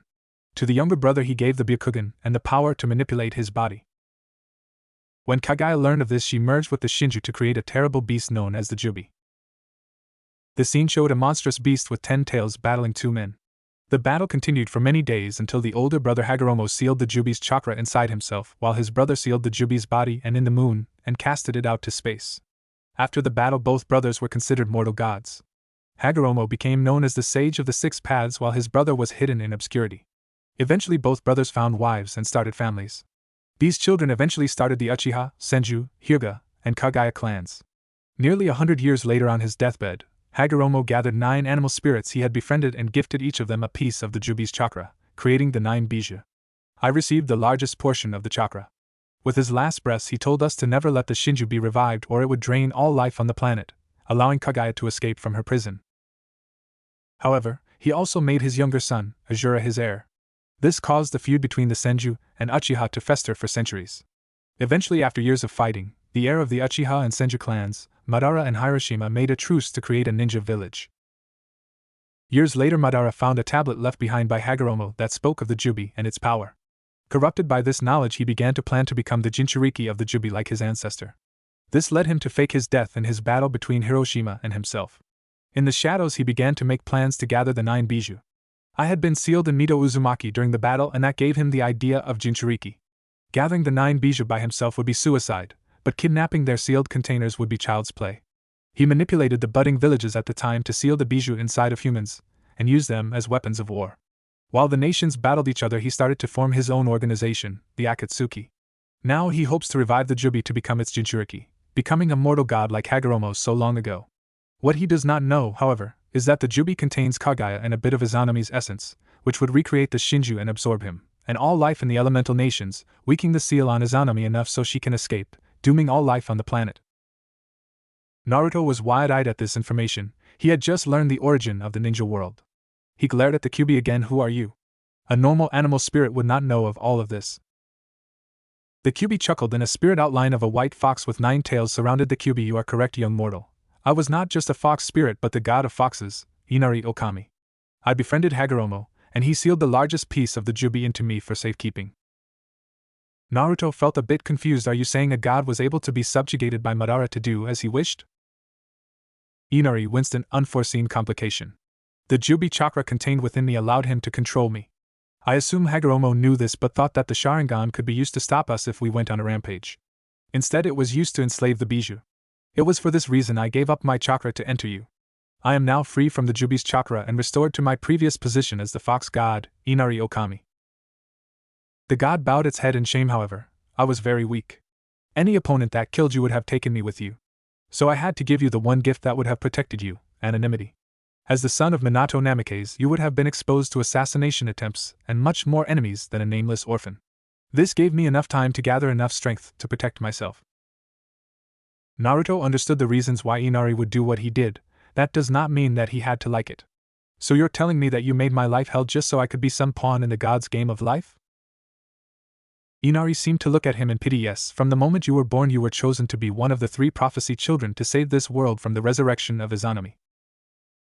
The mindscape seemed to shift and revert back to the pond, and a door appeared behind Naruto. Inari stood in the middle of the lake and spoke. You may hate me, Naruto, but I did what is necessary. If Izanami no Okami is revived, the world is doomed. Naruto looked back at the fox before turning around and walked through the door. Konoha Hospital, Minato's POV. Minato sighed as he gazed at the unconscious figure of his estranged son. He had run a blood test on Menma and found out that he is Naruto Uzumaki. However, what worried him is the other DNA found in his blood. The doctors reported it seems as if someone or something took a chunk out of Naruto's DNA and replaced it. The medic Nin who did the blood test theorized that the extra DNA is the reason for his changed appearance. Shio had woken up several hours after the battle and received a severe tongue lashing and grounding for being so reckless. When she had described the battle, they were amazed at their former son's skills. Minato assumed that Naruto was the new spider summoner that the Toads had been hearing rumors about. When he had heard that Shio had used rudimentary senjutsu against Naruto, he almost flipped. Senjutsu is an incredibly dangerous skill. If one is not old enough to contain the energies, they could turn to stone. However, he was surprised when he heard that Naruto merged with some summoned woman and entered a form of sage mode himself. He assumed it was similar to when Ma or Pa would merge with Jiraiya and gather sage chakra as he fought. Still, Shio was feeling the stress of her sage mode by being sore in every single one of her muscles. The price of going into sage mode too early is that the body cannot handle the strain, causing ripped muscles and other injuries. She was lucky she did not go over the limit, or she could have been crippled. He perked up as he saw Naruto stirring and opening his eyes. Naruto's POV. Naruto opened his eyes to see the white room of the hospital. He looked around and saw his former father sitting there. He was surprised to feel none of the hatred he formerly felt for the man. He guessed all of his hatred was not directed at Madara, Inari, and the rest of the gods. Deep down he knew Minato was not at fault. Who could resist the genjutsu of a god? Especially the god of foxes who specialize in illusions? He struggled to sit up. He was still feeling the after effects of using sage mode without training. By fusing with Arachne, she forces the process of transformation, which is very taxing on the body. He looked at Minato again and waited for the man to speak. Minato seemed to gather his thoughts together before he spoke. I grew up an orphan. My parents died during the Second Shinobi War, and I was put in an orphanage. It was not a bad childhood, but living without parents is a very lonely existence. When I married Kushina, I swore I would give my children the best childhood that I missed out on. Then you were born and we were so happy. I had just become Hokage and thought life could not get better. He seemed to grow weary and sighed heavily before he continued. Then the Kyuubi attack happened as your sister was born. Everything was such a mess, Kushina fighting for her life in the hospital, my daughter now a Jinchuriki for the strongest of the Bijou, and the third Hokage dead. He seemed to contemplate how to continue before he spoke again. Recently, Kushina and I felt as if a genjutsu was lifted. We cannot be sure who placed the illusion, other that it must have been incredibly powerful for us to notice. Unknown to Minato, but his words confirmed what Inari had said in his mindscape. Naruto looked out the window as he considered Minato's words. Ever since I was 5 and I was locked out of the estate, I swore revenge against your family. Minato winced at his former son's words but let him continue. I trained every day to prove that I was better than my sister. I knew she was going to get training from at least 4 Kage level ninja. So I practiced what she would not expect, medical ninjutsu, poisons, and other subjects. But now I've recently learned that my parents were under a genjutsu the entire time and that it was not entirely their fault. He paused, unsure how to continue before speaking again. I do not have any more hatred towards your family, Minato-san. Minato looked resigned as he figured that Naruto was not done. He was correct. He continued, but I do not think that I can ever be a true part of your family. All those years of hating your existence cannot be erased so easily. Minato sighed resignedly. I thought as much. However, know that you have the full support of our family if you need it. You can also come back to the estate anytime you wish if you want to interact with the family again. However, I would expect a visit from Kushina soon. She was nearly broken about learning that we had abandoned you, even unintentionally. He nodded, he had expected that. Minato stood up and was about to leave the room before turning back. I am proud of the man you are today, Naruto. He left the room. As the door closed, Naruto closed his eyes a bit and thought of the situation. He felt so confused. Should he hate Izanami for causing all of this? Madara for continuing her work? Or Inari for serving the greater good and separating him from his family? He looked around the room and saw a small spider on the window and smiled a bit. Arachne? In a poof of smoke, Arachne was in the room sitting on the chair that Minato vacated, a concerned look on her face. He explained the situation and what he had learned from Inari as she sat there and listened quietly. When he had finished, she reached out and hugged him as she stroked his hair. It is alright to be confused, Naruto. However, all you can do is look to the future and decide your own destiny. Even if the gods had planned your life does not mean you have to follow your path to their wishes. You can be whatever you wish to. What the gods never understood is that humanity's greatest gift is to not be bound by the strings of fate. You can adapt, grow, and gain experience to meet this threat head on. I have faith in the summoner of the Spider Clan that you can break the web binding you to the gods' plan and find your own path. She kissed him on the forehead and sat with him looking out the window, thinking of the situation and how to proceed. On top of Konoha Monument, 3 days after being released from the hospital, Naruto's POV. Naruto stood on top of the third Hokage's head and looked out towards the village. It was raining lightly, so he had his hood up. His entire life had changed drastically over the past few days. The fight with his sister, the revelation of Inari, and the visit from his parents while in the hospital. He closed his eyes as he remembered the conversation he had with his mother. Flashback. Minato had left an hour ago before he felt another presence through his chakra webs. He sighed a bit before the door opened and revealed his former mother, Kushina Uzumaki. She did not look well. Her hair was uncombed, and her eyes were red and puffy. Before he could say anything, she rushed at him and hugged him while crying. He didn't know what to do. I don't know how to deal with this, he thought. Kushina managed to speak through her tears. Sochi, I am so sorry. We never meant to abandon you. He awkwardly pat her on the back as she continued to apologize for his abandonment. Eventually she managed to pull herself together a bit to speak clearly. When I realized that you were gone, I felt so horrible. Both Minato and I know how it is to grow up without parents, and to unknowingly bestow the same fate to our son. She seemed to lose a bit of her composure and started to cry again. Naruto's gaze softened a bit as he observed his mother. This was further proof that they did not intentionally abandon him. No one could fake that kind of sadness. He sighed a bit and spoke. When I learned that you abandoned me due to a genjutsu, I did not know what to think.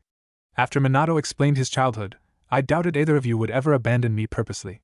He looked down and touched his web markings. If you had not forgotten me, I would have never have become as skilled in the subjects that I am today. I would never have met the Spider Clan, or would I have met Enko. He looked at the hopeful face of Kushina. I used to hate you too. It was my purpose for growing strong. I swore when I was locked out of the house to become stronger than all of you. But now my hatred for you has disappeared. However, I doubt I can ever think of you or Minato as my parents. Kushina started crying silently again but nodded in understanding. Naruto lifted his hand and smiled a bit. But that does not mean we can't be friends. Kushina looked a bit shocked but laughed a bit and shook Naruto's hand. Sure. End flashback. He was still in thought when he heard footsteps behind him, and he opened his eyes to see his teammate Lee. Lee smiled a bit. I thought you would be here. Naruto returned to looking out at Konoha. I like to come here to think. Lee walked up next to him. You seem to be coming up here a lot. He snorted a bit and smirked. That just means I have a lot to think about. Lee grinned. I know how to clear some of your questions.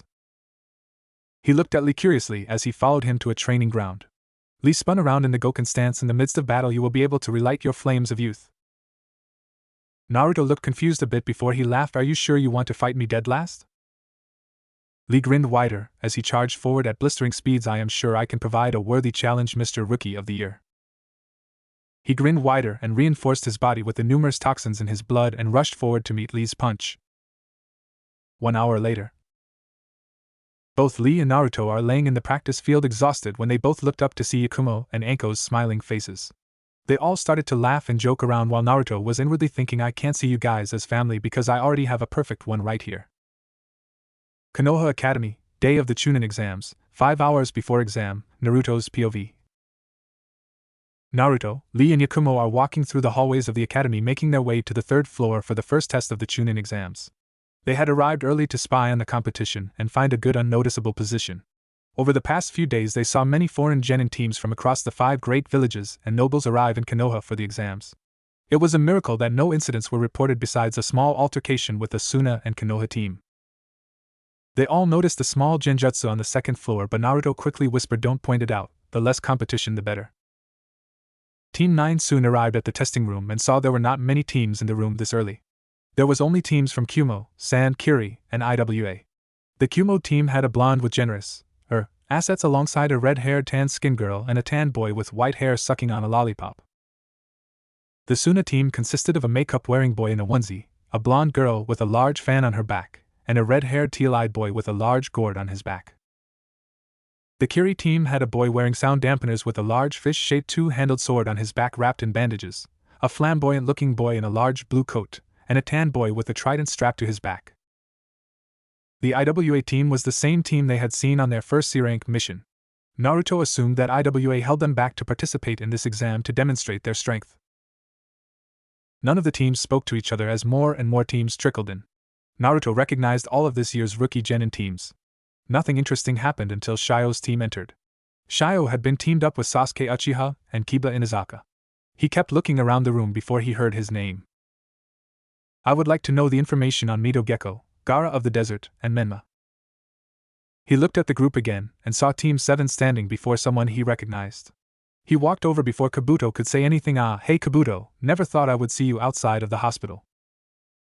Naruto had met Kabuto while working part-time at the hospital. They often discussed different medical practices and theories. Shio looked up surprised at seeing her brother. "Oh. Hey Menma, how do you know Kabuto?" Kabuto pushed up his glasses a bit. "I know Menma-kun from working at the hospital. We usually work shifts together. Anyway, the information."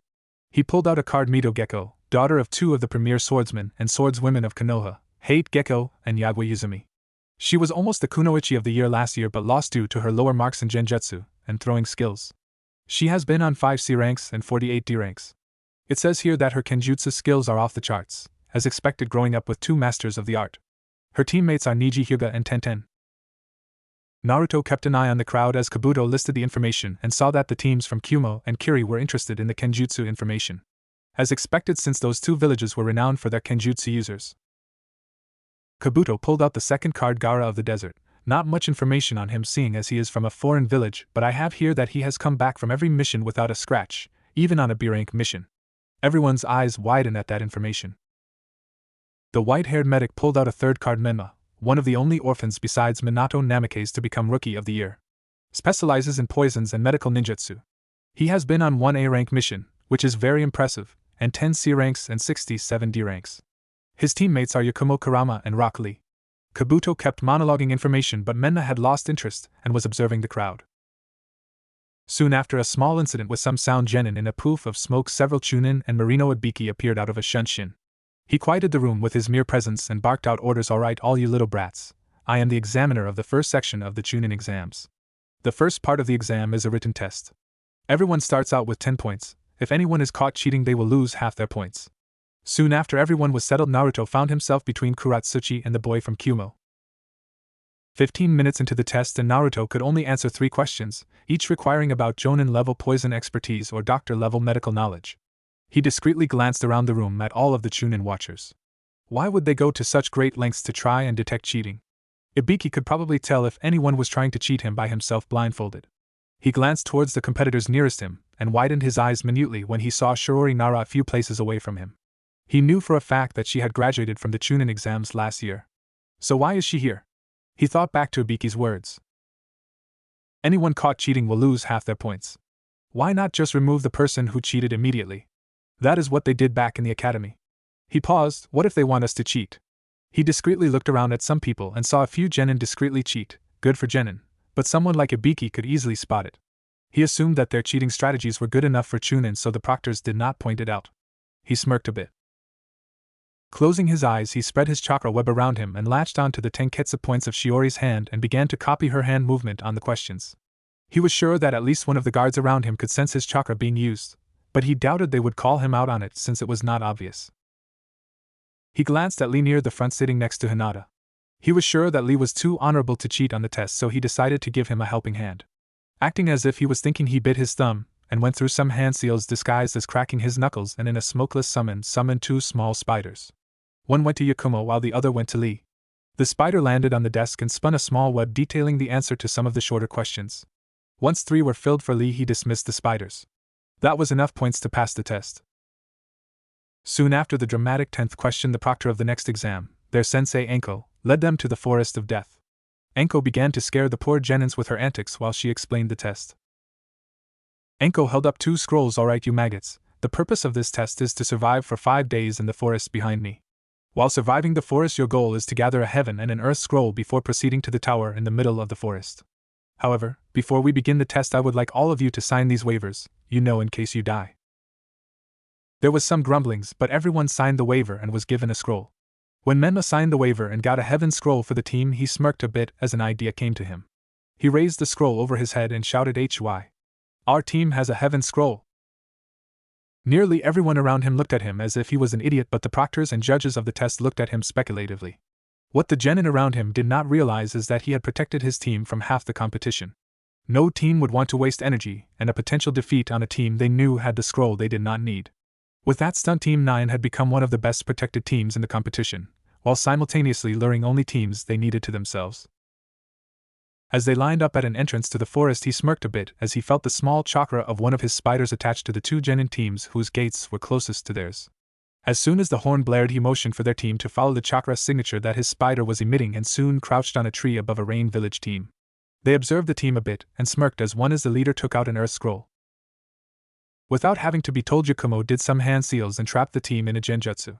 Naruto took out 2 syringes full of knockout venom and jumped down, landing on 2 of the genins and stabbing them in a major artery, effectively taking them out of the competition, while Lee appeared behind the last member and chopped him in the back of the neck, knocking him out as well.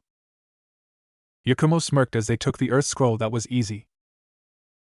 Naruto looked around suspiciously. Too easy.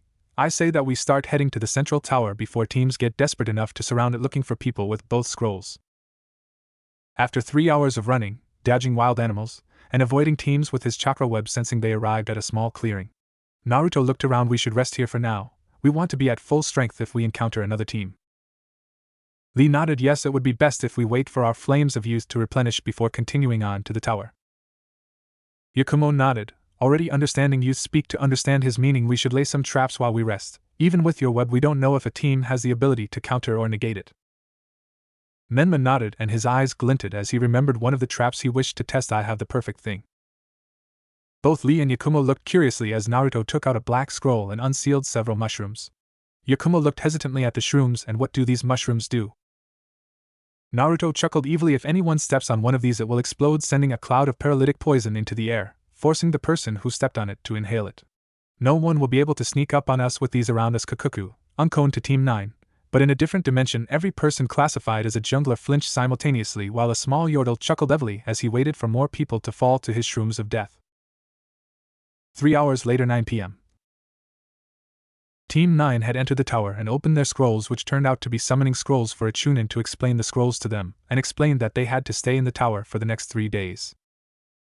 Time inside the tower moved slowly for the team as there wasn't much to do. They could not train in case they were spied on by an enemy team. After the 5 days were up, the teams that had passed were Kuratsuchi's team, the Kumo team with the lollipop-sucking boy, the Kiri team with the boy with sound dampeners, the Suna team with the red-haired boy, Team 8, Team 11, Kabuto's team, and Team 12. Team 7 had arrived with only a few hours to go for the competition. He was slightly surprised that Shio's team was the last to arrive. However, when he saw them enter, Sasuke and Mita looked pretty roughed up and Shio seemed tired. He guessed they had fought a strong team and only barely won. Soon the proctors called all the teams to the arena in the tower, and everyone prepared for the next event. Tower Arena, Naruto's POV. All of the teams were lined up in front of the Hokage and a group of jonin. Minato stepped forward and explained the rules of the competition. I am glad to see so much potential in one room. However, we have too many competitors to make it to the final round. In order to resolve this, we are doing a preliminary round. Minato then proceeded to give a speech about how the Chunin exams were a replacement for war. A sickly-looking man stepped forward and spoke. I will take it over, Ka from here, Hokage-sama. My name is Hate Gecko and I will be the proctor for the preliminary round. The rules are simple. Each battle will be a duel against a random opponent. The first person to surrender or be unable to fight will be out of the competition. He pressed a button on a remote, and a screen emerged from the wall. The first two opponents will be. The screen flashed with two names: Sasuke Uchiha vs. Yoro Ikado. The fight was not that impressive to Naruto. He was expecting more from the Uchiha heir, although it appeared as if he was injured from the forest, so his injuries could be inhibiting his performance. Although the move at the end was impressive, it appeared as if Sasuke made a swordless copy of the three crescent slash that the Gecko family was known to use. The next match made many of the Konoha and IWA members present widen their eyes. Shino Aburame vs. Kamizuro Suzumabachi. The feud between the Aburame and Suzumabachi clans was legendary. It was almost to the level of the Uchiha Senju feud. Ever since the Aburame killed most of the Suzumabachi clan members in the First War, they have hated each other. Soon Shino and Kamizuro stood across from each other. Soon many bugs were swarming around both genin. The battle was intense as either side wanted to lose. Beetles against bees clashed in the air as both genin directed them. However, similarly to the last war, Shino's beetles were swarming each bee, taking them down due to sheer numbers over the larger bugs. Eventually Shino stood victorious over Kamizuro, the corpses of many dead bees around them. Misumi Tsurugi vs. Kankuro. The battle was quick and brutal. Misumi demonstrated his family's skill of turning his arms to rubber, and was prepared to break Kankuro's neck when it was revealed that Kankuro was a puppet that broke many of Misumi's bones in a twisted hug. Sakura Haruno vs. Ino Yamanaka. This battle was pathetic to Naruto. Despite Sakura's good usage of Genjutsu, probably taught by her sensei Kurenai, and Ino's use of her family's jutsu, they were barely genin level with their taijutsu and ninjutsu. Temari vs. Shio Uzumaki Namikaze. Naruto raised his eyebrow at the matchup as the two girls walked to the arena. It was obvious that Temari was a wind user with her giant fan, but he also knew that Shio was one of the best wind users in Konoha besides Asuma Saratobi. The match started like he suspected. Temari opened her fan and unleashed a great burst of wind at Shio while she unsealed her Nodachi and cut the wall of wind. It seemed both opponents were testing each other's wind affinity, as they repeatedly blasted each other with wind. Naruto noticed that Temari seemed to specialize in the force of wind, while Shio specializes in the cutting aspect of wind. Soon Shio did one of her best moves. She used a wind cut to force Temari to jump into the air, which is what the Konoha genin was aiming for.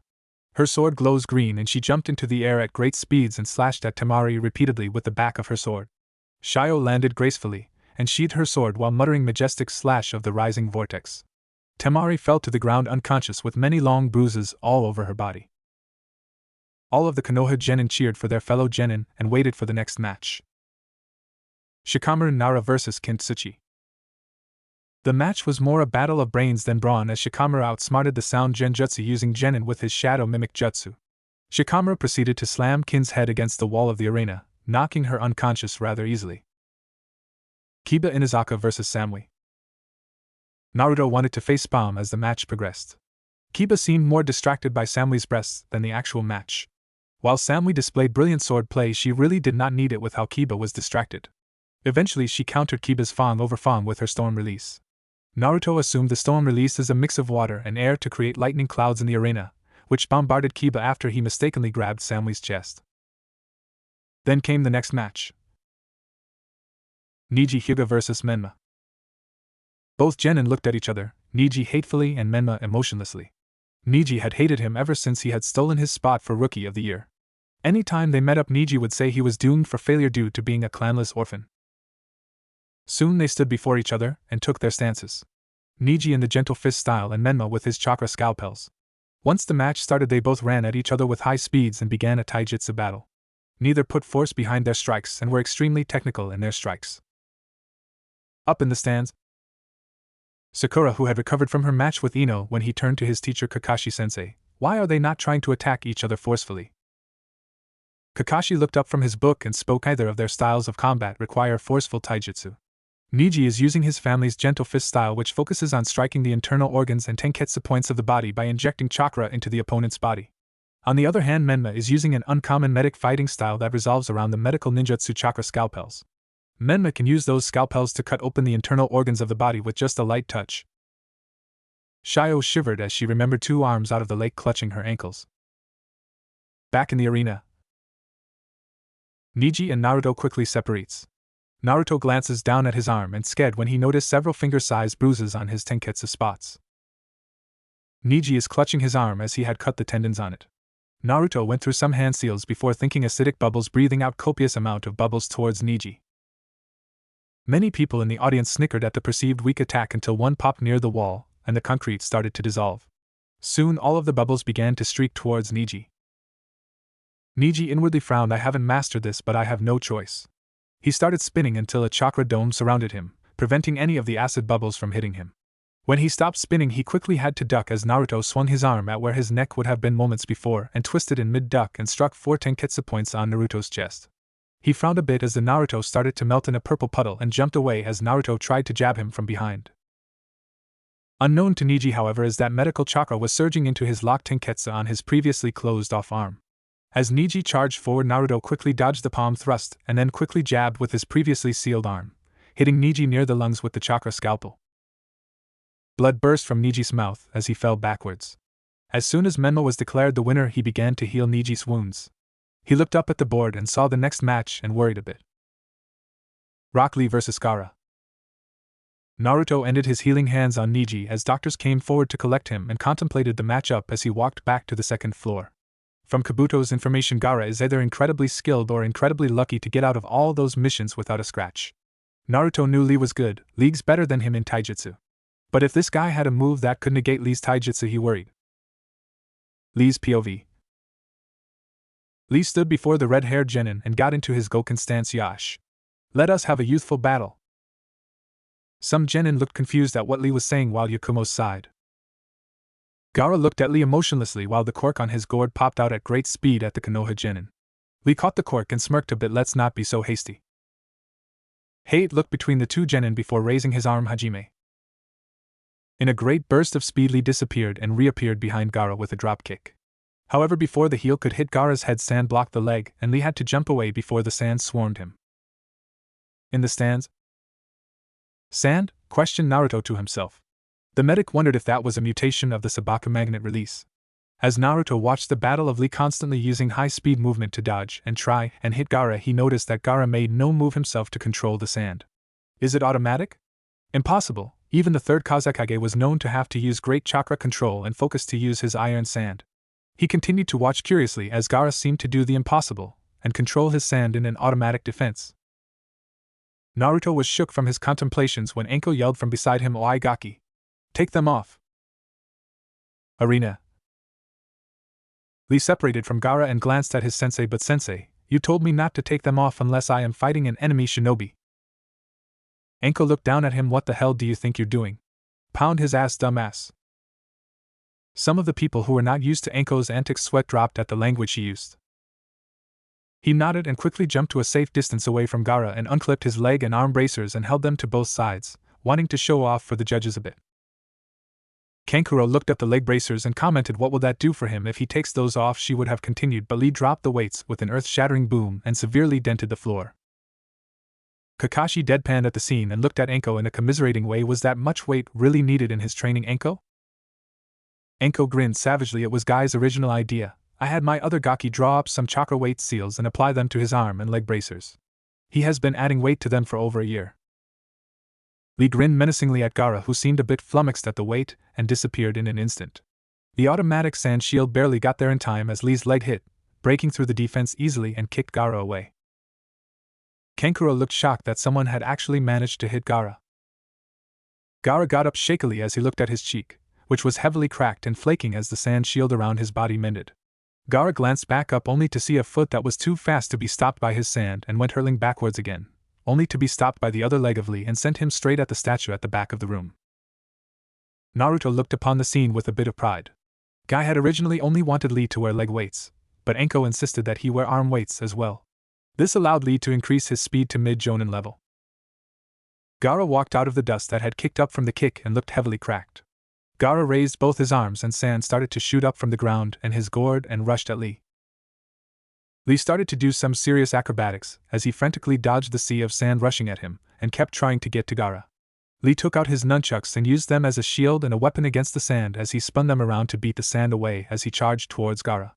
However, there was just too much sand in the arena for Lee to get through. Frustrated, he retreated to a sand-free corner and crossed his arms in concentration.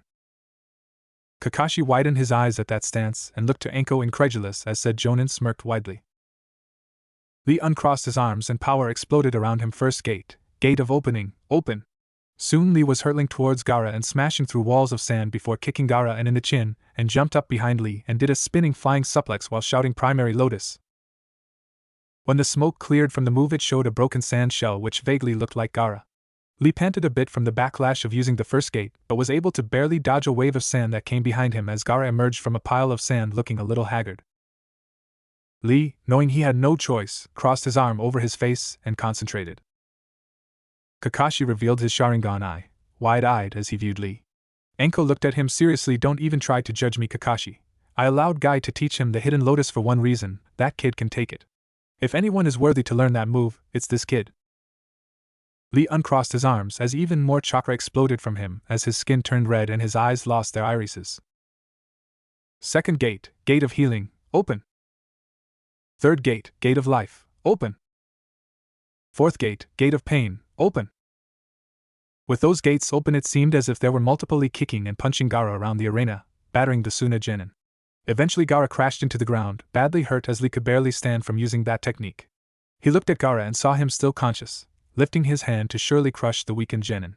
Lee panicked for a second before remembering something before the Chunin exams. Flashback. Lee and Naruto were standing in a training field, resting after a sparring session. Naruto spoke up. You know, Lee, if you face an opponent immune to taijutsu, you need something to fall back on. Lee looked confused. But I have my nunchucks Menma, why would I need something else? Naruto looked at his teammate seriously. There are some opponents completely immune to physical damage. You need something that can damage people like that. Here. Naruto handed a pouch full of what appeared to be smoke bombs to Lee. Lee took one of the smoke bombs out and looked at it curiously, and Naruto explained each one of those is a powerful knockout poison. If you fight an opponent who can stop your taijutsu, use it. Lee nodded, looking thoughtful as he stared at the smoke bombs. End flashback. Lee quickly unsealed one of the smoke bombs and with all of his remaining strength threw the small ball at Gaara right before the sand hit him. Everything seemed to freeze as the ball exploded on Gaara, allowing the red-haired sand user to inhale the smoke. Right as Gaara went unconscious, Lee muttered, I won. He could barely stand and he felt as if all his muscles were on fire, but he won against someone who was clearly a natural genius. However, before he could celebrate, his leg and arm were brutally crushed by sand. Everyone looked shocked as they saw Gaara shakily stand up, barely able to stand. Before Gaara could do any more damage to Lee, Minato flashed with his Hiraishin and stopped the second wave of sand before it hit down Genin. Baki shouted at Gaara, Gaara, stand down. Gaara glared up at the Suna Jonin before all of the sand in the room converged on him, reforming his armor and gourd before slowly walking back up to the balcony. Naruto quickly jumped down to Lee with his healing palms already glowing a deep green. He did not understand how his knockout gas did not work. The stuff was designed to knock out large animals. Gaara should have been out for at least 3 days. He winced as he examined Lee. There were multiple fractures in his leg and arm. He stood back and let them take Lee away, feeling slightly helpless. He didn't have nearly enough medical experience to heal Lee. He never felt more useless than at that moment. There was a 30-minute break as the judges fixed the arena from the fight between Lee and Gaara. Lee had been taken to Konoha's hospital due to his injuries, so Naruto and Yakumo could not visit him. The next match appeared on the screen. Hinata Hyuga vs Yakumo Kurama. Naruto winced a bit. Hyuga is one of Yakumo's worst opponents. With her Byakugan, Hinata could see through most of Yakumo's genjutsu, and was more than likely better at taijutsu than the genjutsu specialist. However, as he looked at Yakumo's face, he knew she was determined to win. It wasn't a secret that Kurenai Yuhi had basically raised Hinata. So Yakumo had always disliked Hinata, who she perceived as her replacement. Yakumo's POV. Both girls stood across from each other in the arena. Hinata was slightly nervous under the steely gaze of Yakumo. For a usually docile and happy girl, Yakumo looked like she was prepared to kill. Hate looked at the two girls and raised his arm. Hajime. Yakumo flashed through hand seals and Hinata soon saw her family, Kurenai, and her team berating her for being weak and useless. However, Hinata activated her Byakugan and saw through the illusion and ran towards Yakumo to engage her in taijutsu. However, before she reached Yakumo, the genjutsu user went through 4 hand seals and a wall of earth rose before the black-haired girl. Before Hinata could react, a fist of stone emerged from the wall and punched her away. Behind the wall, Yakumo was quickly painting a genjutsu painting. She didn't care for quality, she was going for speed as she painted a rough scene of the room they were in. As Hinata stood back up, she quickly rushed to the collapsing wall but gasped as everything was reversed. The room was upside down, and as she looked up she could see the roof but felt a severe case of vertigo as she tried to maintain her footing on the reverse floor. Yakumo chuckled a bit. How do you like my real illusions? With this genjutsu everything is reversed, left is right is left, and up is down. She took out her tanto and ran at Hinata. Hinata took out a kunai to block the tanto but felt a cut appear on her opposite shoulder and gasped in pain. Yakumi grinned heavily also. Every cut appears in the opposite direction. In the stands, Kurenai winced as she saw Hinata attack in the completely wrong direction at Yakumo. She noticed Yakumo painting a picture and figured that Hinata is now in an almost unbreakable genjutsu. She wished she had not given up on Yakumo that day. However, she did not know that Minato could seal her Edo demon. And now Hinata is paying the price for her mistakes. Back in the arena, Hinata was breathing heavily as she had many small cuts along her body. Every time she tried to counter Yakumo, she was cut. In addition, any time the Hyuga heiress tried to attack Yakumo, her attacks went right through her. However, Hinata heard through the illusion her idol, Shio, encouraging her. She had always admired the Uzumaki heiress for her bravery and courage and focused a bit and waited for Yakumo to charge at her. As she got closer, she attempted something she had never managed to do before. She quickly spun in a circle while shouting Kaiten, surrounded her, sending Yakumo crashing away from her. Hinata gasped a bit. The Kaiten was a very draining jutsu. She would only be able to use it 3 more times before she passed out from chakra exhaustion. Soon the battle became who gets knocked out first as Yakumo tried unsuccessfully to get past the Kaiten and was flung back before both girls were breathing heavily. Eventually, however, Hinata fell over exhausted but proud in herself for being able to stand up for herself. Hate looked at the downed girl and spoke. Winner Yakumo Kurama. Naruto POV. Naruto cheered for Yakumo and helped heal some of her injuries from the numerous Kaitens. You shouldn't be so reckless. You could have injured yourself by charging in like that. Yakumo grunted but didn't respond as her medic teammate continued to heal her. He looked at the board and saw the next match. Choji Akimichi vs Kinata Dosu. The match was over fast as Choji used his partial expansion jutsu to try and crush Dosu. However, when Choji crashed into a wall, Dosu used his melody arm to knock the big boned boy out. The next match had him interested. Kuratsuchi vs Oma. The match was interesting to Naruto. Despite Oma's excellent kenjutsu skills, he was no match for Kuratsuchi's earth release and lava release.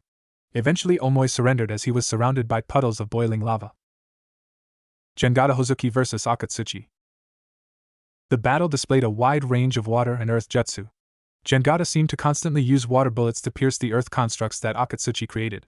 The battle continued at a stalemate until Jengata summoned a medium-sized clam that spread a mist over the battlefield, created mirages that Jengata used in combination with his water jutsu to defeat Akatsuchi.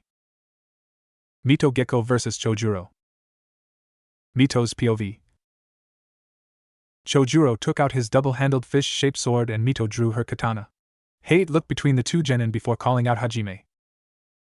Chojuro sprang into action, unwrapping his sword, revealing the Hiramikari eye, and jumped into the air while yelling hammer form. The sword of the seven mist seemed to splash a bit before transforming into a giant hammer, crashing down on where Mito was seconds ago. Mito seemed calm and collected as she took a stance with her katana first dance. Sliver Moon, she dashed forward and right before she reached Chojuro she spun around in a graceful arc and struck at his side. Chojuro, seeing where the strike was headed, yelled out shield form. And the Hiramikari eye formed a shield around Chojuro. Mito's slash didn't even scratch the surface of the bubble, and she jumped back as Chojuro transformed his sword into a hammer again. She sighed a bit before channeled chakra into her sword, increasing the length by double with a blue glow. Up in the stands, Naruto raised an eyebrow and looked at his sensei.